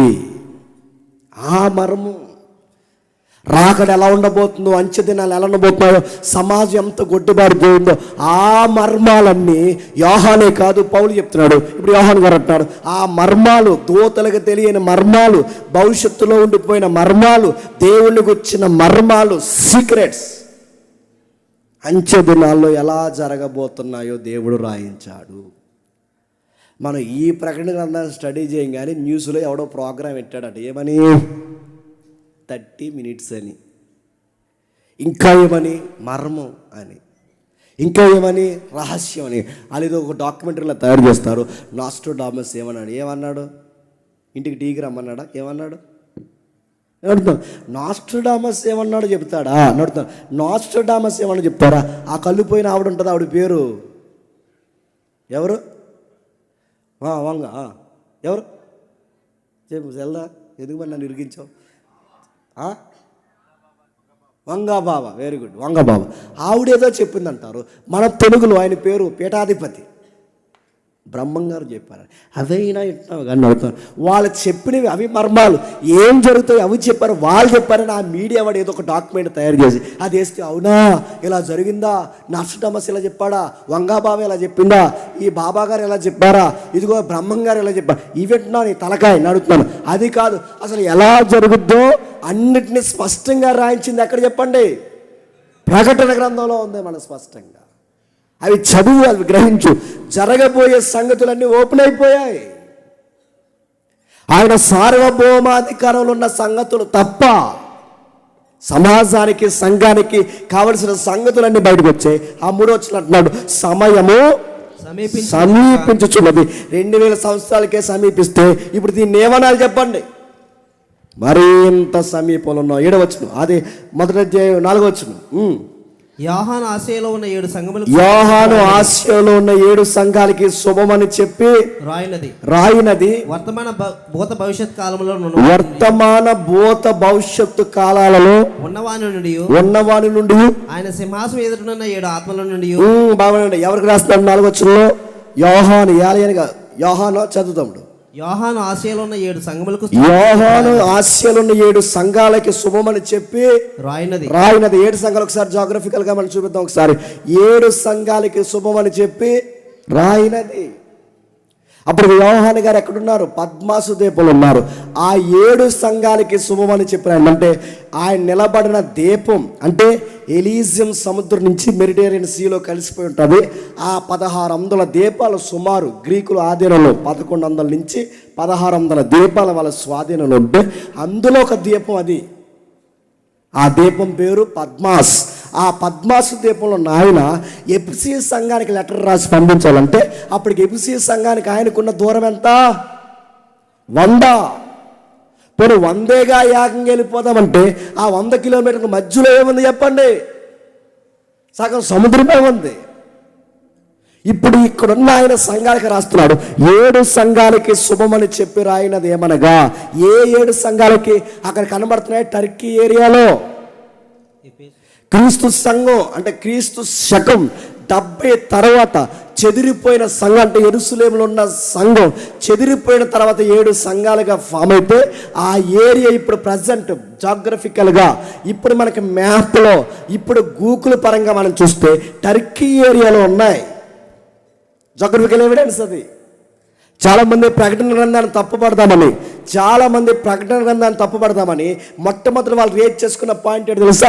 నిజంగా ఈ సంఘాలు లేవని మనం ప్రూవ్ చేస్తే ప్రకటన గ్రంథం ఆటోమేటిక్గా తప్పైపోతుందని చెప్పి కొంతమంది మేధావులు ప్రకటన గ్రంథంలో ఉన్న సంఘాలు జాగ్రఫికల్గా లేవని చెప్పి స్టడీ చేస్తే వాళ్ళకి అర్థమైంది ఏంటంటే అవి నిజంగానే టర్కీ ప్రాంతంలో ఉన్నాయని తేలింది. నిజంగా నా గుంపులు ఫామ్ అయ్యాయి, అవి సంఘాలుగా కట్టుబట్టాయి. ఆ ఎఫెసీ అనేది నిజంగా ఉంది, సార్డిస్ నిజంగా ఉంది, ఫిలదెల్ఫియా నిజంగా ఉంది, లవొదికీయ నిజంగా ఉంది, పెర్గము నిజంగా ఉంది. ఇవన్నీ ఉన్నాయి. అదిగో ఆ రాస్తున్న ఆయన నిజంగా పద్మాసు దీపం అన్నాడు. ఆ దీపం ఉందంటే ఎప్పటికీ పద్మాసు దీపం ఒక సిటీగా ఉంది. అరే ఇవన్నీ నిజాలు. అంటే ఈ కనబడుతున్న ప్రాంతాలు, పేర్లు, పట్టణాలు, ఆ భౌగోళిక సాక్ష్యం ఇవన్నీ నిజమైతే ప్రకటన గ్రంథంలో ఉన్న సంగతులు కూడా నిజమే. ఆ 7 సంఘాలకి సొమ్మని చెప్తున్నాడు. ఇప్పుడు ప్రశ్న, 7 సంఘాలకే రాస్తున్నాడా? కాదు, ఎంటైర్ సార్వత్రిక సంఘానికి కూడా రాస్తున్నాడు. ఆ 7 సంఘాలకి కాదు ప్రకటన రాస్తున్నది, నీ సంఘానికి, నా సంఘానికి, మన సంఘానికి, క్రీస్తు చేత పిలువబడిన ప్రతి సంఘానికి రాస్తున్నాడు. ఆ రాస్తున్నాడు ఇలా పరిచయం చేస్తున్నాడు. ఏమని? 4వ వచనం స్పీడ్గా చదువు. యోహాను ఆసియాలో ఉన్న 7 సంఘములకు శుభమని చెప్పి రాయినది వర్తమాన భూత భవిష్యత్ కాలంలో ఉన్నవాని నుండి ఆయన సింహాసనం ఎదురున్న 7 ఆత్మల నుండి నమ్మకమైన సాక్షియు మృతుల నుండి ఆది సంబుద్ధుడిగా లేచిన వాడును భూపతులకు అధిపతి అయిన యేసుక్రీస్తు నుండి కృపయు సమాధానం మీకు కలుగును గాక. కృపా సమాధానం మీకు కలుగును గాక అంటే కాంటెక్స్ట్ ఎవరు చెప్పండి? మీకు కలుగును అంటే కాంటెక్స్ట్ ఎవరు చెప్పండి? 7 సంఘాలు. అంటే ప్రకటన గ్రంథం సంఘాలకు రాసిన లెటర్ అంటారంటే ఎస్, అది ప్రకటన గ్రంథం 7 సంఘాలకు రాసిన ఒక లెటర్. అది 7 సంఘాలకి శుభమని చెప్పి రాయినది ఏమనగా అంటూ పైన అంటున్నాడు చూడండి, వర్తమాన భూత భవిష్యత్తు కాలంలో ఉన్నవాడు 7 ఆత్మల గలవాడు. ప్రశ్న అడుగుతున్నాడు, 7 ఆత్మలేంటి? మనకున్నది ఒకే ఒక ఆత్మ. ఏ ఆత్మ చెప్పండి? చెప్పండి. ఏమీ తెలియని ఎల్లుల్లిపాయలాగా నువ్వు వదిలేస్తే మేము పోతాం. మాకు ఈ ప్రకటన కొంత మిట్ట మధ్యాహ్నం ఫ్యాన్లు కూడా వేయకుండా అనుకోకండి. 7 ఆత్మలు అంటే ఇది నీ ఆత్మ కాదు, నీ ఆత్మ కాదు, నీ ఆత్మ కాదు, మన ఆత్మల కోసం కాదు. ఇక్కడ రాస్తున్న మెజారిటీ వ్యాఖ్యానకర్తలు 7 ఆత్మలంటే పరిశుద్ధాత్ముడు. ఇప్పుడు మళ్ళీ మీకోసం రావాలి. 7 ఆత్మలంటే మరి పరిశుద్ధాత్ముడు అయితే మరి ఒకే ఆత్మ అనగా 7 ఆత్మలేంటి? నా ప్రశ్న మీకు అర్థమవుతుంది లేదు. పరిశుద్ధాత్మను కలిగిన వాడు చెప్పు సంగతులు ఏమనగంటే బాగుండు, దైవాత్మ కలిగిన వాడు అంటే బాగుండు. ఇప్పుడు పరిశుద్ధాత్మని మీరు డిక్లేర్ చేస్తున్నారు. ఈ పరిశుద్ధాత్మని 7 ఆత్మలు అని అంటారంటే చరిత్రలో అన్నారు. యోహాను గారు వాడుతున్న ఈ మాట యెషయా గారు వాడారు. ఎక్కడ ఒకసారి చూస్తారా? యెషయా గ్రంథము 11వ అధ్యాయం, యెషయా గ్రంథము 11వ అధ్యాయం, యెషయా గ్రంథము 11వ అధ్యాయం 2వ వచనం. యెహోవా ఆత్మ, యెహోవా ఆత్మ జ్ఞాన వివేకములకు ఆధారముగు ఆత్మ, జ్ఞానము గల ఆత్మ, ఆలోచన బలము గల ఆధారముగు ఆత్మ, ఆలోచన బలము గల ఆత్మ, తెలివిని యెహోవా యందు భయభక్తులు పుట్టించు ఆత్మ, తెలివి బలము యెహోవా యందు భయభక్తులు పుట్టించు ఆత్మ అతని మీద నిలుచును. అతని మీద నిలుచును. స్లోగా ఉండకూడదు అబ్బాయి, నీకు జీలకర్ర వాటర్ ఇచ్చేస్తాం. స్పీడ్గా చదువు, నాకన్నా స్లో అయిపోతుంది. సరే, అక్కడ రాస్తూ చూడండి. యెషయా యొద్ద నుండి సిగురు పుట్టును, యెషయా మొద్దు నుండి సిగురు పుట్టును. ఎవరు సిగురు చెప్పాలి? యేసుక్రీస్తు. ఇప్పుడు ఈ సిగురు దగ్గర ఎవరున్నారట? 7 ఆత్మలు ఉన్నాయట. ఆ 7 ఆత్మలు అంటే ఎవరు? పరిశుద్ధాత్ముడు. 7 ఆత్మలు ఎందుకన్నాడంటే 7 సుగుణాలు. ఆ 7 సుగుణాలు ఏంటి రాస్తాడు చూడండి. 7 ఆత్మలు అంటే యెహోవా ఆత్మ, జ్ఞానము కలిగిన ఆత్మ, అదొక సుగుణం. యెహోవా ఆత్మ వివేకం కలిగిన ఆత్మ, యెహోవా ఆత్మ బలము కలిగిన ఆత్మ, యెహోవా ఆత్మ భయభక్తులు పుట్టించే ఆత్మ. అంటే ఇవి ఆత్మ సుగుణాలు. మీరు ఇంటికి లెక్కెట్టుకోండి. సుమారు ఎన్ని క్వాలిటీస్ ఉంటాయంటే ఆ పరిశుద్ధాత్మడికి చెప్పండి? 7. ఈ సంపూర్ణత తెలియజేసే ఈ 7 క్వాలిటీస్ ఆత్మకు ఉన్నాయి గనక ఆ ఆత్మను కలిగిన వాడు చెప్పు సంగతులు ఏమనగా చెప్పండి. 7 ఆత్మలు కలిగిన వాడు అనగానే యూదులు ఏమంటారంటే 7 ఆత్మలు అంటే 7 దూతలు అంటారు. చాలామంది 7 దూతలు అని చెప్తారు. కానీ మెజారిటీ గ్రంథకర్తలు, అనేకులు సత్యానికి దగ్గరగా వ్యాఖ్యానించిన వారు 7 ఆత్మలు అంటే ఏంటంటే పరిశుద్ధాత్ముడు. 7 అని ఎందుకన్నారంటే ఆయనకి 7 సుగుణాలు ఉన్నాయి. జ్ఞానము, వివేచన, చెప్పండి బలము, ఈ శక్తి, ఈ పదాలు ఏవైతున్నాయో ఆయనకు ఆ గుణగుణాలు ఉన్నాయి కనుక ఆయన పేరేంటి తెలుసా? 7 ఆత్మల గల ఆత్మ. ఇప్పుడు ఈ ఆత్మను కలిగి ఉన్నట్టు ఎవరు? ప్రభు అయిన యేసుక్రీస్తు. ఆ ఆత్మలు కలిగి 7 ఆత్మలు కలిగి ఉన్నవాడు చెప్పు సంగతులు ఏమనగా ఎవరు చెప్తున్నాడు చెప్పండి? యోహాను గారు చెప్తున్నాడు. యోహాను గారికి ఎవరి ద్వారా చెప్పబడుతుంది? దూత ద్వారా చెప్పబడుతుంది. ఎవరు చెప్తున్నారు? 7 ఆత్మలు కలిగిన వాడు చెప్తున్నాడు. ఇంకా రాస్తున్నాడు అదే 5వ వచనంలో, ప్రకటన గ్రంథం అదే 1వ అధ్యాయం 5వ వచనంలో. నమ్మకమైన సాక్షియు, నమ్మకమైన సాక్షి, మృతుల్లో నుండి ఆది సంబుతుడిగా లేచిన వాడు, భూపతులకు అధిపతి అయిన యేసుక్రీస్తు నుండి. ఇప్పుడు ఎప్పుడు అక్కడ రాస్తాడు నమ్మకమైన సాక్షి. ఏంటంట? నమ్మకమైన సాక్షి. నమ్మకమైన సాక్షి, మృతుల్లో నుండి ఆది సంభూతుడు.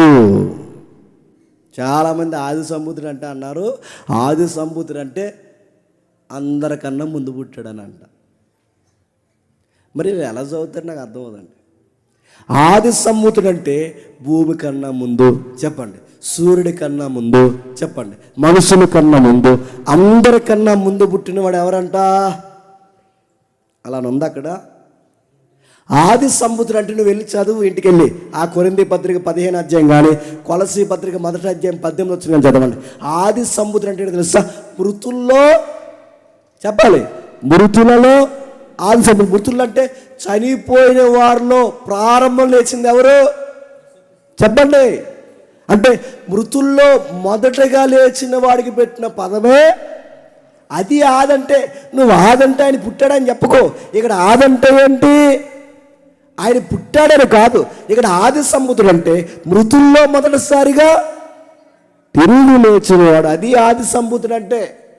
ఇంకా రాస్తున్నాడు నమ్మకమైన సాక్షి. యోహాను సువార్త ఒకసారి తీయండి. యోహాను సువార్త 3వ అధ్యాయం 37వ వచనం నుండి.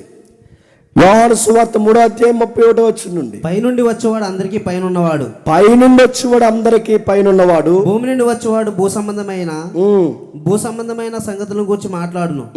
పరలోకం నుండి వచ్చేవాడు అందరికి పైగా నుండి తాను కన్నవాటిని గురించి విన్నవాటిని గురించి సాక్ష్యం ఇచ్చును. ఆయన సాక్ష్యం ఎవడను అంగీకరింపడు. ఆయన సాక్ష్యం అంగీకరించిన వాడు దేవుడు సత్యవంతుడును, మాటకు ముద్ర వేసి ఉన్నాడు. అది ఇప్పుడు చెప్పండి. నమ్మకమైన వాడు, సత్య సాక్షి, ఆయన మాట నమ్మదగినది. ప్రభు అయిన యేసుక్రీస్తు వారు తన తండ్రి గురించి చెప్పడంలో నమ్మకమైన సాక్షి. ఆయన బిరుదులవి. పరిశుద్ధుడు, సత్యవంతుడు, నమ్మకమైన సాక్షి. ఆ ఆది సంభూతుడు అంటే మృతుల్లో నుండి తిరిగి లేచినవాడు. ఆయన భూపతులకు చెప్పండి అధిపతులు, భూపతులకు అధిపతి, రాజులకు రాజు. ఆ ప్రకటన 17:14 రాస్తాడు. ఆ ఫిలిప్పి 2:9-11 వరకు రాస్తాడు. ఆయన అందరికన్నా పైన ఉన్నవాడు. ఏ అధిపతి అయినా ఆయన కింద ఉండాల్సిందే, ఏ రాజు అయినా ఆయన కింద ఉండాల్సిందే. ఆయన భూపతులకు అధిపతి, రాజులకు రాజు, ప్రభువులకు ప్రభు. ఆదిలో అంటే మృతుల్లోండి ఆది సంభూతుడు, నమ్మకమైన సాక్షి, గొప్పవాడు. చెబుతున్న సంగతులు ఏమనగా ఎవరికి చెబుతున్నాడు? యోహాను అని నాకు చెబుతున్నాడు. నేను ఎవరికి చెబుతున్నాను? ఆయన దాసులకు చెప్తున్నాను. నేను ఎవరికి చెప్తున్నాను? ఆయన సంఘాలకు చెబుతున్నాను. నమ్మకం అంటే నేను చెబుతున్న మాటలు యోహాను అని నేనేదో తన్మయత్రం చెబుతున్న సంగతులు కాదు. నాకు సాక్షాత్తు ఎవరు చెబుతున్నారు? మృతుల్లో నుండి తిరిగి లేచిన వాడు చెబుతున్నాడు. సంగమా, ఇది నా మాట కాదు. 7 సంఘాలారా, ఇది నా మాట కాదు. నేను అనుకుని రాస్తున్న మాట కాదు. నేనేదో ఊహించుకుని రాస్తున్న మాట కాదు. నాకు 3 డైమెన్షన్లో కనబడుతున్నాడు. ఆయన మాట్లాడుతున్నాడు. ఆయన మాట్లాడుతున్న మాటలు నాకు దూత వివరిస్తుంది. ఆ మాటలన్నీ నాకు అర్థమవుతున్నాయి. నాకు చెబుతున్న వాడి పేరు నమ్మకమైన సాక్షి. మృతుల్లో నుండి లేచిన వాడు ఆయన మాట్లాడుతున్నాడు. 6వ వచనంలో మనల్ని ప్రేమించుచు తన రక్తం వలన, మనల్ని ప్రేమించుతూ తన రక్తము వలన మన పాపం నుండి మనల్ని విడిపించిన వాడిని, మన పాపం నుండి మనం విడిపించిన వాడిని, మహిమయు ప్రభావములు యుగయుగములు కలుగును గాక, యుగ యుగాలు కలుగును గాక. ఆమేన్. ఆమె ఏదో రాస్తున్నా చూడండి. మనలను ప్రేమించి తన రక్తం వలన పాపం నుండి మనం విడిపించిన వానికి మహిమ ప్రభావములు యుగయుగములు కలుగును గాక. ఆయన మనల్ని తన తండ్రి యొక్క దేవునికి ఒక రాజ్యముగాను యాజకులుగాను చేసాను. ఆ రోజుల్లో గమ్మత్తైన ఒక రాయల్టీ మనకు నేర్పిస్తున్నాడు. ఆ నమ్మకమైన సాక్షిగా కనబడుతున్న ఆయన, ప్రత్యక్షపరచబడిన ఆయన, ముసుగు తొలగించి నాకు చూపిస్తున్న ఆయన, రక్షకుడు అభిషక్తుడైన వాడు నాకు చెబుతున్న సంగతులు ఆయన, సంఘాలతో ఆ చెబుతున్న మాటలు నమ్మదగిన వాడిని మాట్లాడుతున్న ఆయన నాతో ఏమంటున్నాడంటే, నీకోసం నేను ప్రాణం పెట్టాను అంటున్నాడు. మన కొరకు రక్తం కార్చిన ఆయన ఉన్నాడే, ఆయనే నాతో మాట్లాడుతున్నాడు అన్నాడు. ఆయన రాస్తూ మనల్ని ప్రేమించాడు. ఆ ప్రేమకు పరాకాష్ట ఏంటంటే ప్రాణం పెట్టాడు. నేను మిమ్మల్ని లవ్ చేస్తున్నా అనడానికి అది ఎలా చూపిస్తున్నామని ప్రభుని అడిగితే, నేను మిమ్మల్ని ప్రేమిస్తున్నా అనడానికి ఇదిగో నా రక్తం మీ కొరకు ఏర్లై పారించాను అన్నాడు. మన బాగును కోరేవాడు, మన మేలును కోరేవాడు. బిలాము చూసి భయపడ్డాడే, యాకోబు చూసి భయపడ్డాడే, యెషయా చూసి భయపడ్డాడే, ప్రవక్తలు చూసి భయపడిపోయారే. ఆ భయపడిపోయిన వాడు మన కోసం చనిపోయాడు. ఆ భయపడిపోయిన వాడు మన కోసం మృతుడైపోయాడు. ఆ మృతుడైన వాడు మళ్ళీ మన కోసం తిరిగి లేచాడు. ఆ లేచిన వాడు నీతో నాతో మాట్లాడుతున్నాడు. ఏం చేసావు? నువ్వు మరణించి తిరిగి లేచి మమ్మల్ని ఏం చేసావంటే అంటారు చూడండి, రాజులైన చెప్పండి రాజ్యముగా యాజకులుగా మమ్మల్ని మార్చేస్తావు. మీకు ఆ మాట చదువుతుంటే నేను ముగిస్తున్నాను. మీకు ఎలా ఉందో లేదో నాకు తెలియదు, కానీ అసలు ఈ రాయల్టీ ఎవరిదో తెలుసా? మంద కాదు. అసలు ఈ వాగ్దానం ఎవరిదో తెలుసా? మంద కాదు. ఇందాక ఐకాన్ సింబల్గా వేసుకుని కనబడుతున్నారే, ఇశ్రాయేలు జేస్, యోధులది. ఇదే మాట ఎక్కడ చెప్పాడు తెలుసా? ఆ నిర్గమకాండం 19వ అధ్యాయంలో చెబుతాడు. ఏమని? మిమ్మల్ని రాజులైన చెప్పండి యాజకులుగా చేసుకున్నాం. అంటే ముందు రాజులుగా పిలువబడింది ఎవరు? ఇశ్రాయేలీయులు. దేవుడికి ముందు రాయల్టీగా పిలువబడింది ఎవరు? యూదులు. ఇప్పుడు ఆ రాయల్టీ సింబల్ లేదా ఆ రాయల్ ఐకాన్ లేదా ఆ రాయల్టీ సిటిజన్షిప్ ఎవరికి ఇచ్చా ప్రభు అంటే అంటున్నాడు, నా రక్తాన్ని సంపాదించుకుని నాలో కడగబడిన ఎవరైతున్నారో నా దాసులని మీకు ఇచ్చేసాను. నా మాటలు మీకు అర్థమవుతున్నాయా? మమ్మల్ని ఏం చేసామంటే రాయల్ ప్రీస్ట్ అన్నాడు. ఒకప్పుడు నాకు మీడియేటర్స్గా ఇశ్రాయేల్ ఉండేవారు, ఒకప్పుడు నాకు మీడియేటర్గా యూదులు ఉండేవారు. ఇప్పుడు నా మీడియేటర్స్ లేదా ఆ రాజు హోదా, ఆ రాయల్టీలో సిటిజన్షిప్ ఎవరికి ఇచ్చానంటే క్రిస్టియన్స్ మీకే ఇచ్చేసాను అంటున్నాడు ఆయన. నా ప్రాణం ఇచ్చాను, నా రక్తం ఇచ్చాను, నా జీవితాన్ని ఇదిగో నీకోసం అంకితం చేశాను. ఇప్పుడు ఏమిస్తాను తెలుసా? నేను సింహాసనం ఇస్తున్నాను మీకు, రాయల్టీ ఇస్తున్నాను మీకు, రాయల్ ప్రీస్ట్. ఇప్పుడు యాజకులు. ఒకప్పుడు నా దగ్గరికి ఎవడైనా రావాలంటే అటాట రాపమని చెప్పండి, అన్నీ నేను చెప్పే టైంలో వస్తాయి. తడపాల్సిన టైంలో తడపకుండా ఇప్పుడు ఎందుకు తడుపుతారు? అటాట నలపమని చెప్పండి. బాబు పద్మాస దీపంలో ఉన్నవాళ్ళు మిమ్మల్ని, ఆ ముగ్గురు, యాకోబు, యోహాను, పేతురు, మీరే చెప్పండి, పొమ్మని చెప్పండి, మధ్యాహ్నం తడపమని చెప్పండి. నువ్వే ఓకే రాస్తున్నాడు, చూసాను ఫ్లో మిస్ అవుతుంది. ఏదో చెప్తున్నాను ఏంటమ్మా? కమ్మన్. ఒకప్పుడు ఎవరైనా నా దగ్గరికి రావాలి అంటే, మీరు ప్రత్యక్ష గుడారం సంగతి మీరు చదవండి. దేవుడు అన్నాడు, ఎవరైనా నా దగ్గరికి రావాలి అంటే ఎవడ పడితే వాడు ప్రత్యక్ష గుడారంలోకి వస్తాడండి. ముందు ఆవరణంలోకి రావాలి, ఆ బలిపీఠం దగ్గరికి రావాలి. ఆ బలిపీఠంలో వాడికి ఏమైనా శుద్ధీకరణ ఉంటే అప్పుడు రక్త ప్రోక్షణ జరగాలి, అక్కడతో ఆగిపోవాలి. ఆడ గుమ్మం దాటి లోపల రావడానికి వీలేదు. ఇది ప్రత్యక్ష గుడారం అయితే దీన్ని 2 భాగాలు చేస్తే అక్కడే ఆగిపోవాలి. బయట ఆ లోపల నుంచి ఎవడని రావాలంటే అందరు రారు, ఒకే ఒక్కరు లోపలికి వస్తాడు. అతగాడి పేరు యాజకుడు. ఆ యాజకుల్లో మళ్ళీ వాడు పరిశుద్ధంగా ఉంటే అప్పుడు 2 అతి పరిశుద్ధ స్థలంలోకి వస్తాడు. అక్కడ దేవుని మహిమ ఉంటుంది. అప్పుడు రావాలంటే ఎవరు వస్తారు అక్కడికంటే? యాజకులు వస్తారు. ఇశ్రాయేలు రావడానికి వీల్లేదు, యూదులు రావడానికి వీల్లేదు, అదిగో ఎవరు రావడానికి వీల్లేదు. ఆ లోపలికి వెళ్ళాలంటే అక్కడ ఐకాన్ తిరుగుతుంది చూడండి, ఏరో మార్క్ తిరుగుతుంది. ఆ లోపలికి ఎవడైనా వెళ్ళాలి అంటే ఆడు పరిశుద్ధుడై ఉండాలి, నిర్దోషి అయి ఉండాలి, కలంకం లేని వాడు ఉండాలి. అలాంటి వాడు లోపలికి వెళ్ళాలంటే వాడు దేవుని మెచ్చిన వ్యక్తి అయి ఉండాలి. అలాంటి వాడు ఎవడైనా లోపలికి వెళితే ఆ లోపల కరెంట్ షాక్ కన్నా గట్టి షాక్ తగులుద్ది. ఆ మెరుపు తాకిడికి పాపం ఉన్నవాడు అక్కడే చచ్చిపోతాడు. అలాంటి వాడు శవాన్ని బయటికి రావాలంటే వాళ్ళ నడుముకి దట్టి కడతారు, తెలుసుగా దట్టి. ఆ దట్టి లోపల నుంచి కొనప్రాయంతో ఎవడైనా లోపల నుంచి బయటకు వేస్తే ఆడ అవతల దట్టి పట్టుకుంటే యువతలు ఇంకొకటి దట్టి పట్టుకుని బయటికి లాగాలి తప్ప ఆడిని లాగుదామని ఈడ ఎవడైనా వెళ్ళాడు అనుకోండి, ట్రాన్స్ఫారం మీద ఏలెట్టినట్టే. దేవుడు సన్నిధిలోకి వెళ్ళాలంటే అంత ప్రమాదం. అలాంటి ప్రమాదంలో ఉన్న నీచుల్ని, దౌర్భాగ్యుల్ని, పాపుల్ని దేవుడు అన్నాడట, వెల్కమ్ మై చిల్డ్రన్స్, వెల్కమ్, వచ్చేయండి. మీకు ఏ పోద అవసరం లేదు, మీకు కిరీటం అవసరం లేదు, మీకేమి ఇవ్వాల్సిన అవసరం లేదు. ఇప్పుడు మీరే ప్రధాన యాజకులు, మీరే నా రాజులు. ముడత కలంగుతున్న మిమ్మల్ని ఇప్పుడు నేను పిలుస్తున్నాను. ఒకప్పుడు రావాలంటే ఎన్ని పర్మిషన్స్, కండిషన్స్ ఉండాలో, ఒకప్పుడు ఎంత ప్రక్షాళన జరగాలి. కానీ ఇప్పుడు చాలా ఈజీగా నిన్ను నన్ను దేవుడి దగ్గరికి ఈజీగా తీసుకొచ్చాడట. మనం వెళ్ళే లోపు గుర్తుపెట్టుకోండి, ఆ పరిశుద్ధ స్థలంలో ఉన్న దేవుడే మన చేతులు పెట్టుకోవడానికి బయటకు వచ్చేసాడంట. వచ్చేసి అన్నాడట, మీరు నా రాయల్ పీపుల్ అన్నాడట, నా రాజులు మీరు, నా యాజకులు మీరు, ఈ ప్రపంచానికి మిమ్మల్ని మీడియేటర్స్గా మారుస్తాను. యోహాను ఈ సంగతులన్నీ 3 డైమెన్షన్లలో చూస్తున్నప్పుడు ఆయన రోమాలు లెక్కబడి చేశాయి. ఆయన కళ్ళు సలించిపోయాయి. ఈ మురుకోల్ని, ఈ మట్టోల్ని, ఈ పరికమాలని మమ్మల్ని రాయల్ ప్రీస్టులుగా మార్చేసావా ప్రభువా? రక్తం అవసరం లేకుండా నీ రక్తమే ఇచ్చేసావా? బలం అవసరం లేకుండా నువ్వే బలైపోయావా? ఎంత ధన్యులుగా మమ్మల్ని మార్చేసావు ప్రభు. ఈ ప్రకటన గ్రంథంలో యోహాను గారు పులకించిపోయాడు, పరవశుడైపోయాడు. ఆయన ఆశ్చర్యపోయాడు, భయానికి గురయ్యాడు. మాకు ఈ రాయల్టీ హోదాను మాకు ఇచ్చేసావా అని చెబుతున్నాడు. చూడండి, మీకు ఎలా ఉందా వచ్చి నాకు తెలియదు, కానీ మన తాతల మంచోళ్ళు కాదు, మన అయ్యల మంచోళ్ళు కాదు, మన అమ్మల మంచోళ్ళు కాదు, మన 4 ఫాదర్స్ ఎవరు దేవుని నమ్మనోళ్ళు కాదు. కానీ ఈరోజు నిన్ను నన్ను దేవుడు ఎంత ఆశీర్వాదకరంగా మార్చాడంటే ఈ 2026లో కూడా కూర్చోబెట్టి తన కుమారుడికి బయలుపరిచిన ప్రత్యక్షతను ఇప్పుడు నీ కళ్ళ ముందుకు తీసుకొచ్చి ఈ రోజుకి నీకు నాకు ఆయన అంటున్న మాట ఏంటో తెలుసా?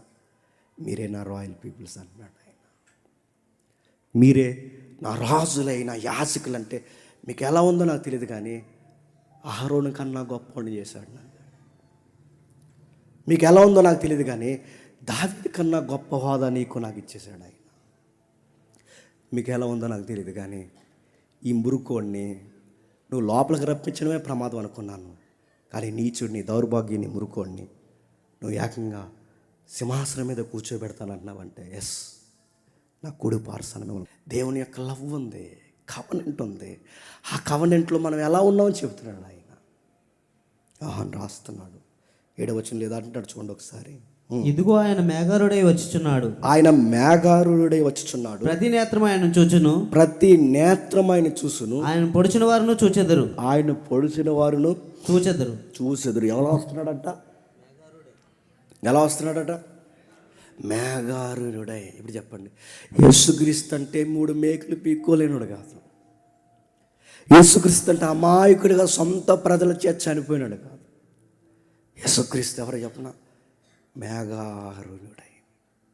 ఆ పదం మీకు ఎలా ఉందో తెలియదు కానీ దానియేలు చూశాడే, ఒక మహారుద్ధుడు సింహాసనం మీద కూర్చుంటే ఒక మేఘారుడైన ఒక మనుష్య కుమారుడు వస్తున్నాడే, ఆ దానియేలు చూసిన ఆ మేఘారుడైన మనుష్య కుమారుడు వీధుల మధ్య నిలబడి ప్రభు అయిన యేసుక్రీస్తు వారు నువ్వెవరవి అని అడిగితే ఆయన అన్నాడు, నేనెవరో తెలుసా? నేడో రేపో మేఘాల మీద రాబోయే మనుష్య కుమారుడు. మేఘారుడు అనే పదం దేనికి సంబంధించి చెప్పనా? నేను దేవుణ్ణి అని చెప్పుకుంటున్నాడు ఆయన. అందుకే మీకు ఈ ఫిగరేటివ్ లాంగ్వేజ్ మీకు బాగా అర్థం కావాలి అంటే ఒక్కసారి మార్కు సువార్త ఏంటి త్వరగా ముగిద్దాం. మార్కు సువార్త 13వ అధ్యాయం ముగిద్దాం. మార్కు సువార్త 13వ అధ్యాయం 26వ వచనం. అప్పుడు మనుష్య కుమారుడు మహాప్రభావంతోను మహిమతోను మేఘారుడై వచ్చుట మీరు చూస్తారు. మనుష్య కుమారుడు అంటే మనిషికి పుట్టినోడని కాదు. మనుష్య కుమారుడు అంటే మేరీ, వర్జిన్ మేరీకి పుట్టాడని కాదు ఇక్కడ సెన్స్. మనుష్య కుమారుడు అంటే యోసేపుకి లేదు మనుషులకి ఆ వచ్చిన ఉత్పత్తి క్రమంలో దావీదు వంశక్రమంలో వచ్చిన ఈ మానవ శరీరం ఇది కాదు అక్కడ సెన్స్ మనకు కనబడుతున్నది. ఇక్కడ మనుష్య కుమారుడు అంటే ఆ దానియేలు 7, 17, 13లో కనబడుతుంది. ఆ దానియేలు 7, 13లో కనబడుతున్న ఆ మనుష్య కుమారుడు ఎందుకు మనిషిలా కనబడుతున్నాడు? సింహాసనం మీద ఉన్న ఆ దేవుని పక్షాన ఉన్న ఈయన ఎందుకు మనిషిలా కనబడుతున్నాడంటే ఆ దైవం భవిష్యత్తులో మనిషిగా రాబోతున్నాడు గనక మనిషి కుమారుడిగా కనబడ్డాడు. దైవం మానవుడు అవబోతున్నాడు కనుక దానియేలుకి మనిషి కుమారుడిగా కనబడ్డాడు. ఆ మనిషి కుమారుని గురించి ఇప్పుడు ప్రభు అయిన యేసుక్రీస్తు వారు యోహాను అంటున్నాడు, దానియేలు చెప్పాడే పూర్వం నుంచి మేఘారుడిగా కనబడుతున్నానే, ఆ మనుష్య కుమారుణ్ణి చెప్పండి నేనే. ఈ మాటలు నీకు నాకు ఎలా ఉన్నా తెలియదు కానీ వాళ్ళకి మాత్రం సేవులు గింగిలు అయిపోయి పైనుంచి కిందకి నిలువు టైం అంగీలు సింపేసుకున్నారు. ఎవరు తెలుసా? పరిసయ్యులు, శాస్త్రులు. అదే మార్కు సువార్త త్వరగా ముగిద్దాం. మార్కు సువార్త 14వ అధ్యాయం 62వ వచనం నుండి. అదే మార్కు సువార్త 14వ అధ్యాయం 62వ వచనం. యేసు అవును నేనే మీరు మనుష్య కుమారుడు సర్వశక్తిని కూర్పార్శ్వమున కూర్చున్నటయు ఆకాశ మేఘారుడై వచ్చుటయు చూచెదరని చెప్పాను. మీరు చూచెదరని చెప్పాను. ప్రధాన యాజకుడు తన వస్త్రములు చింపుకొని మనకి ఇంకా సాక్షులతో పని ఏమి? ఈ దేవదోషణ మీరు విన్నారు కారా? ఈ దేవదోషణ బ్లాస్ఫమీ దేవదోషణ ఏం చేశాడు? యెహోవాను తిట్టాడా యేసుక్రీస్తు వారు? ధర్మశాస్త్రం వద్దన్నాడా? తండ్రిని ఏమైనా అన్నాడు అక్కడ ఆ సభలో, ఆ సన్నిహితుని సభలో అక్కడ ఏమైనా అన్నాడా ఆయన? మరి బ్లాస్ఫమీ అని ఎలా అంటున్నారు? దేవుని నామాన్ని వక్రంగా వాడాడా? కాదే. మరి బ్లాస్ఫమీ, దేవదూషణ. ఇక ఈయన చంపడానికి మనకి సాక్షులతో పనేముంది? ఎంతకన్నా గొప్ప సాక్ష్యం అంటున్నారు. ఇంతకీ ఏమన్నాడు? మనుష్య కుమారుడు మేఘారుడై వచ్చుట మీరు చూస్తారు. ఇప్పుడు చెప్పండి, నీకు నాకు అర్థమవుతుందో లేదు కానీ యూదులకు ఇశ్రాయేలుకు తెలుసు. మనుష్య కుమారుడు మేఘాలు, మనుష్య కుమారుడు మేఘాలు అంటే సాక్షాత్తు దేవుడు. అందుకే వాళ్ళు అన్నారు, ఈ మనిషి ఏమని చెప్పుకుంటున్నాడంటే చెప్పండి, దేవుడు అని చెప్పుకుంటాడు. ఇంకా మనకు సాక్షులతో పని ఏముందని ఇలా వస్త్రాలు చింపేసుకుని ఒకేసారి ఆయన మీద దొమ్మేగా పడిపోయారంట. ఇప్పుడు చెప్పండి, ఆ మనస్సు కుమారుడు, ఆ దైవం, ఆ నమ్మకమైన సాక్షి, సత్యస్వరూపి, ఆమేననేవాడు, యుగ యుగాల్లో తరతరాల్లో తనను తాను బయలుపరుచుకున్నవాడు, అబ్రహాం పుట్టక ముందు ఉన్నవాడు, సృష్టి పుట్టక ముందు ఉన్నవాడు, నిత్యుడిగా ఎప్పుడు తండ్రి యొక్క ఆది నుంచి ఆది యందు వాక్యముగా దేవుడిగా ఉన్నవాడు, సశరీరుగా ఇలలోనికి వచ్చినవాడు. చెప్పు సంగతులేమనగా మీరు నా రాజులైన యాజక సమూహం అన్నాడు. అక్కడ ఒక మాట రాస్తున్నాడు చూడండి, 7వ వచనంలోనే ముగిద్దాం. ఇదిగో ఆయన మేఘారుడై వచ్చున్నాడు, ఆయన మేఘాల మీద వస్తున్నాడు, ప్రతి నేత్రం ఆయన చూచును. ప్రతి నేత్రం అంటే యేసుప్రభు మీద జోకులు వేస్తున్నారే చెప్పండి, ఆ బ్యాచ్. యేసుప్రభు నమ్ముతున్నారే వాళ్ళు. గమ్మత్తడి చెప్తున్నా, ఆ రోజు యేసుప్రభుకి మేకలేసారే వాళ్ళు. దొంగ చట్టాలు చేసి ఆయన చంపేశారే వాళ్ళు. ఈరోజు తెల్లారితే యేసుప్రభు యొక్క గోత్రాల గురించి పుట్టుకొని గురించి తప్పుగా మాట్లాడుతున్నారే వీళ్ళు. ఆ రోజు, ఏ రోజు? సెకండ్ కమింగ్, రెండవ రాకల్లో ఈ ప్రతి నేత్రము ఆయన్ని చెప్పండి చూస్తాడు. ఆయనను పొడిచిన వారు పక్కలో పొడిచాడే వాడు చూస్తాడు. భూజనులందరూ ఆయన చూసి మేకులేసాడే వాడు చూస్తారు. భూమి మీద ఇప్పటివరకు పుట్టారు, ఇప్పటి వరకు చచ్చినోళ్ళు, బతికునోళ్ళు, రాబోతున్న వాళ్ళు, ఆ రోజుకి ఎవరైతే ఉంటారో ఆ రెండవ రాకల్లో ఉన్న చచ్చిన బతికిన ప్రతి ఒక్కడో చెప్పండి ఆ రోజు ఆయనను చూస్తారు. ఇప్పుడు మీకు డౌట్ రావాలి. క్వశ్చన్ అవర్లో ఈ డౌట్ అడగకముందే మీకు చెప్పేస్తున్నాను.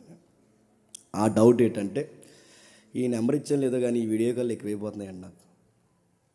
ఆవిడ ఎవరో ఫోన్ చేసింది మన ఎదుగు, ఇప్పుడు చూడండి వీడియో కాల్ అంత సిగ్గులేని మొక్కలు.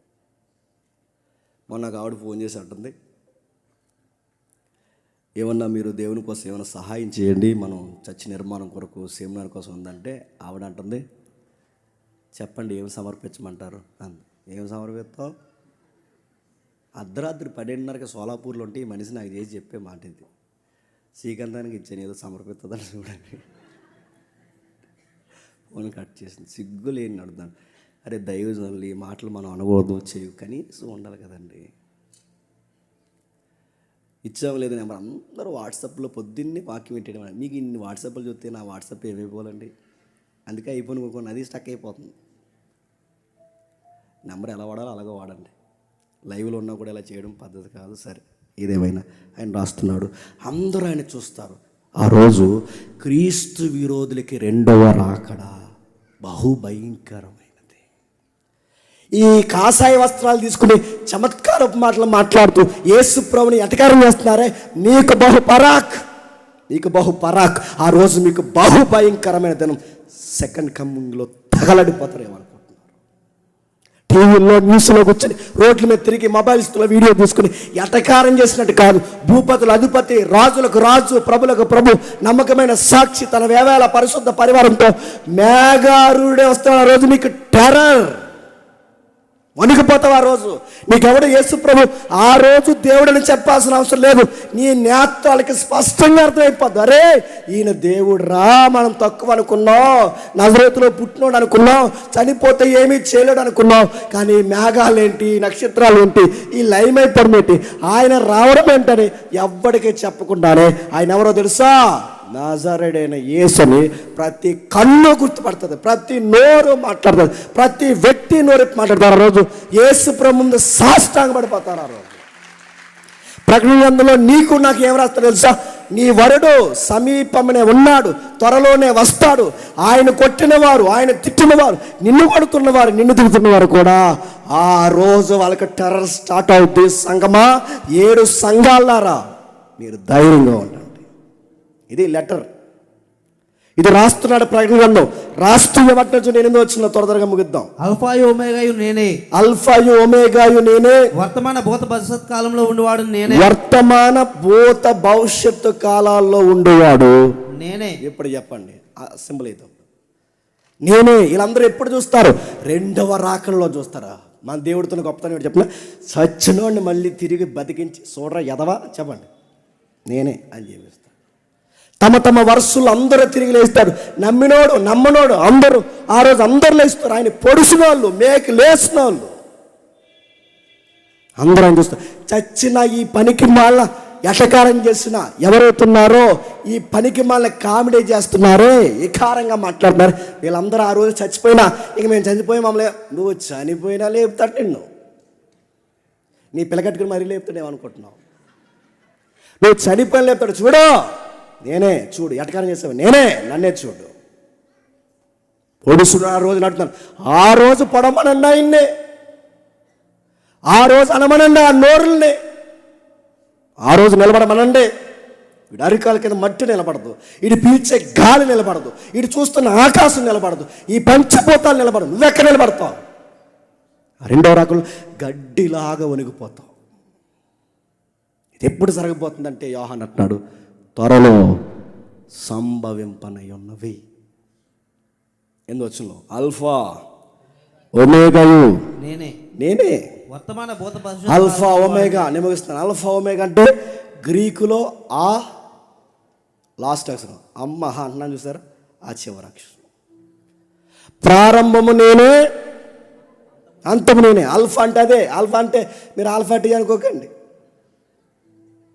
ఆల్ఫా అంటే చాలామంది పెట్టుకుంటారు alpha studio, alpha tea centre అంటారు. ఆల్ఫా అంటే ఏంటంటే మాదే ప్రారంభం టీ సెంటర్ అని. మీకు అర్థమైంది లేదు? ఒమేగా టీ సెంటర్ అంటారు. ఎవరు ఉన్నాయి ఎడతారా? ఆల్ఫా టీ సెంటర్ ఎడతారు. ఆల్ఫా బట్టల సాబు చెప్పండి. Alpha omega. ఆల్ఫా క్షమించండి, ఆల్ఫా కదా, ఆల్ఫా. ఆల్ఫా అంటే నేనే ప్రారంభం. అంటే అక్షరాలుంటే ప్రారంభము నేనే, అంతము నేనే. ఈ మాటలు చెబుతున్నవాడు చూడండి, రాస్తున్నాడు. అదే వచ్చిన చదువు ముగిద్దాం. నేనే అని సర్వాధికారి దేవుడు నాకు ప్రభువు సెలవిచ్చుచున్నాడు. నేనే ఆల్ఫా. అది చదువు 8వ వచనం ఒకసారి మళ్ళీ. 8వ వచనమా? నేనే, ఆల్ఫాయు ఒమేగాయు నేనే, వర్తమాన భూత భవిష్యత్ కాలములలో ఉండువాడును నేనే అని సర్వాధికారి దేవుడు నాకు ప్రభువు సెలవిచ్చుచున్నాడు. సర్వాధికారియు దేవుడు నాకు ప్రభు సెలవిచ్చుచున్నాడు. ఇప్పుడు చెప్పండి, సర్వాధికారి చెప్పండి. నెక్స్ట్ పదం ఏదో ఉంది, దేవుడు. చాలామంది అంటారు ఏదండి దేవుడు, ఇదిగో ఇవన్నీ అయ్యే. అల్ఫా ఒమేగా, వర్తమాన భూత భవిష్యత్తు కాలాల్లో ఉండేవాడు, మృతుడై ప్రథముగా లేచినవాడు, ఆది సంభూతుడు, ఆల్ఫా ఒమేగా అయినవాడు, ఉన్నవాడు, భూత భవిష్యత్తు కాలాల్లో ఉండేవాడు, సర్వాధికారియగు దేవుడగు ప్రభువుకు సెలవిచ్చుచున్నాడు. ఏమని? సంగమా, నువ్వు మార్చుకోవాల్సినవి కొన్ని ఉన్నాయని సెలవిచ్చుచున్నాడు. సంగమా, నీలో కొన్ని విషయాలు ఉన్నాయి, అవి జాగ్రత్తగా మెయింటైన్ చేయని చెబుతున్నాడు. సంగమా, ఈ సమాజం నేను ఇబ్బంది పెడుతుందని నువ్వు బాధపడకు. నా నామాన్ని గట్టిగా నువ్వు పట్టుకుంటే నీతి కిరీటం ఇచ్చి సింహాసనం మీద కూర్చోబెడతాను. జయించువానికి జీవవృక్ష ఫలం ఇస్తాను, చెవిగలవాడు ఈయనగాక. ఇది లెటర్లో ఇంట్రడక్షన్. ఆయన రాస్తున్నాడు ఎంత బలపరుస్తూ. అల్ఫా ఒమేగా నేనే అని రాస్తూ ప్రకటన 22:13 ఏమంటున్నాడు చూడండి, ముగించేద్దాం. ఆకలేస్తుంది కదా మీ అందరికి, ఆకలేస్తుంది అన్న. నేనే అల్ఫాయు ఒమేగాయు. మీకు అలాగే చచ్చిపోతున్నాను నాకు. మీకు ఆకలేస్తుందని నాకు తెలుస్తుంది, ఎందుకంటే నాకు ఆకలేస్తుంది కాబట్టి. వెళ్ళిపోదామండి. ఒక సీక్రెట్ ఉంది, లాస్ట్ సెమినార్లో చెప్పాను, మీకు ఎంతమంది గుర్తుందో. ఎంత బాగా ఆకలేస్తే చెప్పండి, అంత బాగా తింటామని కాదు, నేను చెప్పి తినేసి గొడవే. ఎంత బాగా ఆకలేస్తే హెల్త్కి చెప్పండి అంత మంచిది. అందుకే డాక్టర్లు జ్వరం వస్తే ఏమంటారంటే ఏం తినకంటారు. ఎందుకు? సిస్టమ్ బాగా రన్నింగ్లో ఉండాలంటే చెప్పండి. అప్పుడప్పుడు లంకనం అంటే చెప్పండి ఏమీ తినకుండా ఉండాలి. కొన్ని ఐటమ్స్ తిన్నప్పుడు గ్యాప్ ఉండాలి. మనకు గ్యాప్ ఉండదు, ఆ గ్యాప్ లేక ఇది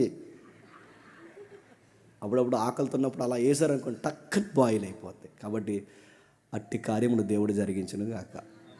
అదిగో మళ్ళీ ఆమె చూద్దాం మధ్యాహ్నం ఆమెను కూడా పెట్ట. సరే చూద్దాం. ప్రకటన గ్రంథం 22వ అధ్యాయం చివరిగా. ప్రకటన గ్రంథం 22వ అధ్యాయం 13 వచనం. నేనే అల్ఫాయు ఒమేగాయు. నేనే అల్ఫా ఒమేగా, మొదటివాడును కడపటివాడును. మొదటివాడును కడపటివాడును, ఆది అంతమునై ఉన్నాను. ఆది అంతం. ఇప్పుడు చెప్పండి, అల్ఫా ఒమేగా నేనే, ఆది అంతము నేనే. ఇప్పుడు పిలిపి పత్రిక 2వ అధ్యాయం 6వ వచనం. పిలిపి పత్రిక 2వ అధ్యాయం 6వ వచనం.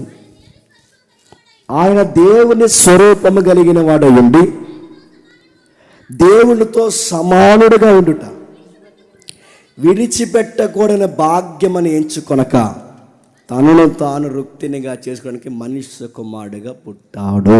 ఇప్పుడు చెప్పండి, దేవునితో సమానుడు. పాత నిబంధనలో ఇవే పదాలు ఉంటాయి. ఏమని? ఆది అంతము నేనే. కొత్త నిబంధనలో ఆల్ఫా ఓమేగా. ఇప్పుడు చెప్పండి, దేవునితో సమానుడు, ఆది అంతం లేనివాడు, దేవుడితో సమానుడు, నిత్యుడు, దైవము. అలాంటి ఆయన తనను తాను తగ్గించుకొని దేవదూతల కన్నా తక్కువ స్వరూపమైన మానవ స్వరూపాన్ని ధరించుకొని, మానవ స్వరూపంలో మరలా దాసుని స్వరూపం ధరించుకొని, తనను జీరో రుక్తినిగా మార్చుకొని ఈ భూమి మీద ఇంత గంభీరమైన వాడు, వర్తమానికుడు, భూత భవిష్యత్తు కాలంలో ఉన్న ఈ గొప్ప దేవుడు తలవాల్చుటకు చోటు లేని స్థలంలో ఉండడానికి నీ కోసం నా కోసం భూమి మీదకి చెప్పండి వచ్చేసాడట. మనల్ని ఎంత గొప్పగా మార్చాడు. ఇది గ్రేట్ ప్రివిలేజ్ అనిపించట్లేదు మీకు? ఆల్ఫా ఒమేగా నా కోసం వచ్చాడంటే మీకు గ్రేట్ ప్రివిలేజ్ అనిపించట్లేదా? ఇది గొప్ప ఆశ్చర్యకరమైన సంగతి. దేవుడు నా కోసం రావడం ఏంటి? అది అంతం లేనివాడు, యుగాల్లో ఉన్నవాడు, తరతరాల్లో ఉన్నవాడు నా కోసం భూమి మీదకి వచ్చి అలాంటి గంభీరమైన వాడు దాసుని స్వరూపం ధరించుకొని నా కోసం జీరో అయిపోయాడంటే బైబిల్ అంటుంది, ఎస్, నీ కోసం జీరో అయిపోయాడు. సంగమా, ఈ లవ్ నువ్వు మర్చిపోయావా? ఎఫెసీ సంగమా, ఈ ప్రేమ నువ్వు మర్చిపోయావా? ఫిలదెల్ఫియా, ఈ లవ్ నువ్వు మర్చిపోతున్నావా? నిన్ను పిలిచిన పిలుపులు నువ్వు మర్చిపోతున్నావా? అని ఎలాంటి విషయాల్లో నేను పిలిచాడు నీ బుర్రకెక్కట్లేదని అప్పుడు మొదలెడతాడు తర్వాత అధ్యయనించి. అదే 7 సంఘాలకి యోహాను రాయినది ఏమనగా, ఈ రాస్తున్నది యోహానైన నేను కాదు, చెప్పండి, పరిశుద్ధాత్మను ప్రేరేపించి 7 ఆత్మలు కలిగిన వాడు, 7 నక్షత్రాలు చేత పట్టుకున్నవాడు, 7 దీపాల మధ్య సంచరిస్తున్నవాడు, సంగమా నీతో నాతో చెప్పేదేమనగా. ఇలా స్టార్ట్ అయింది ప్రయత్నం.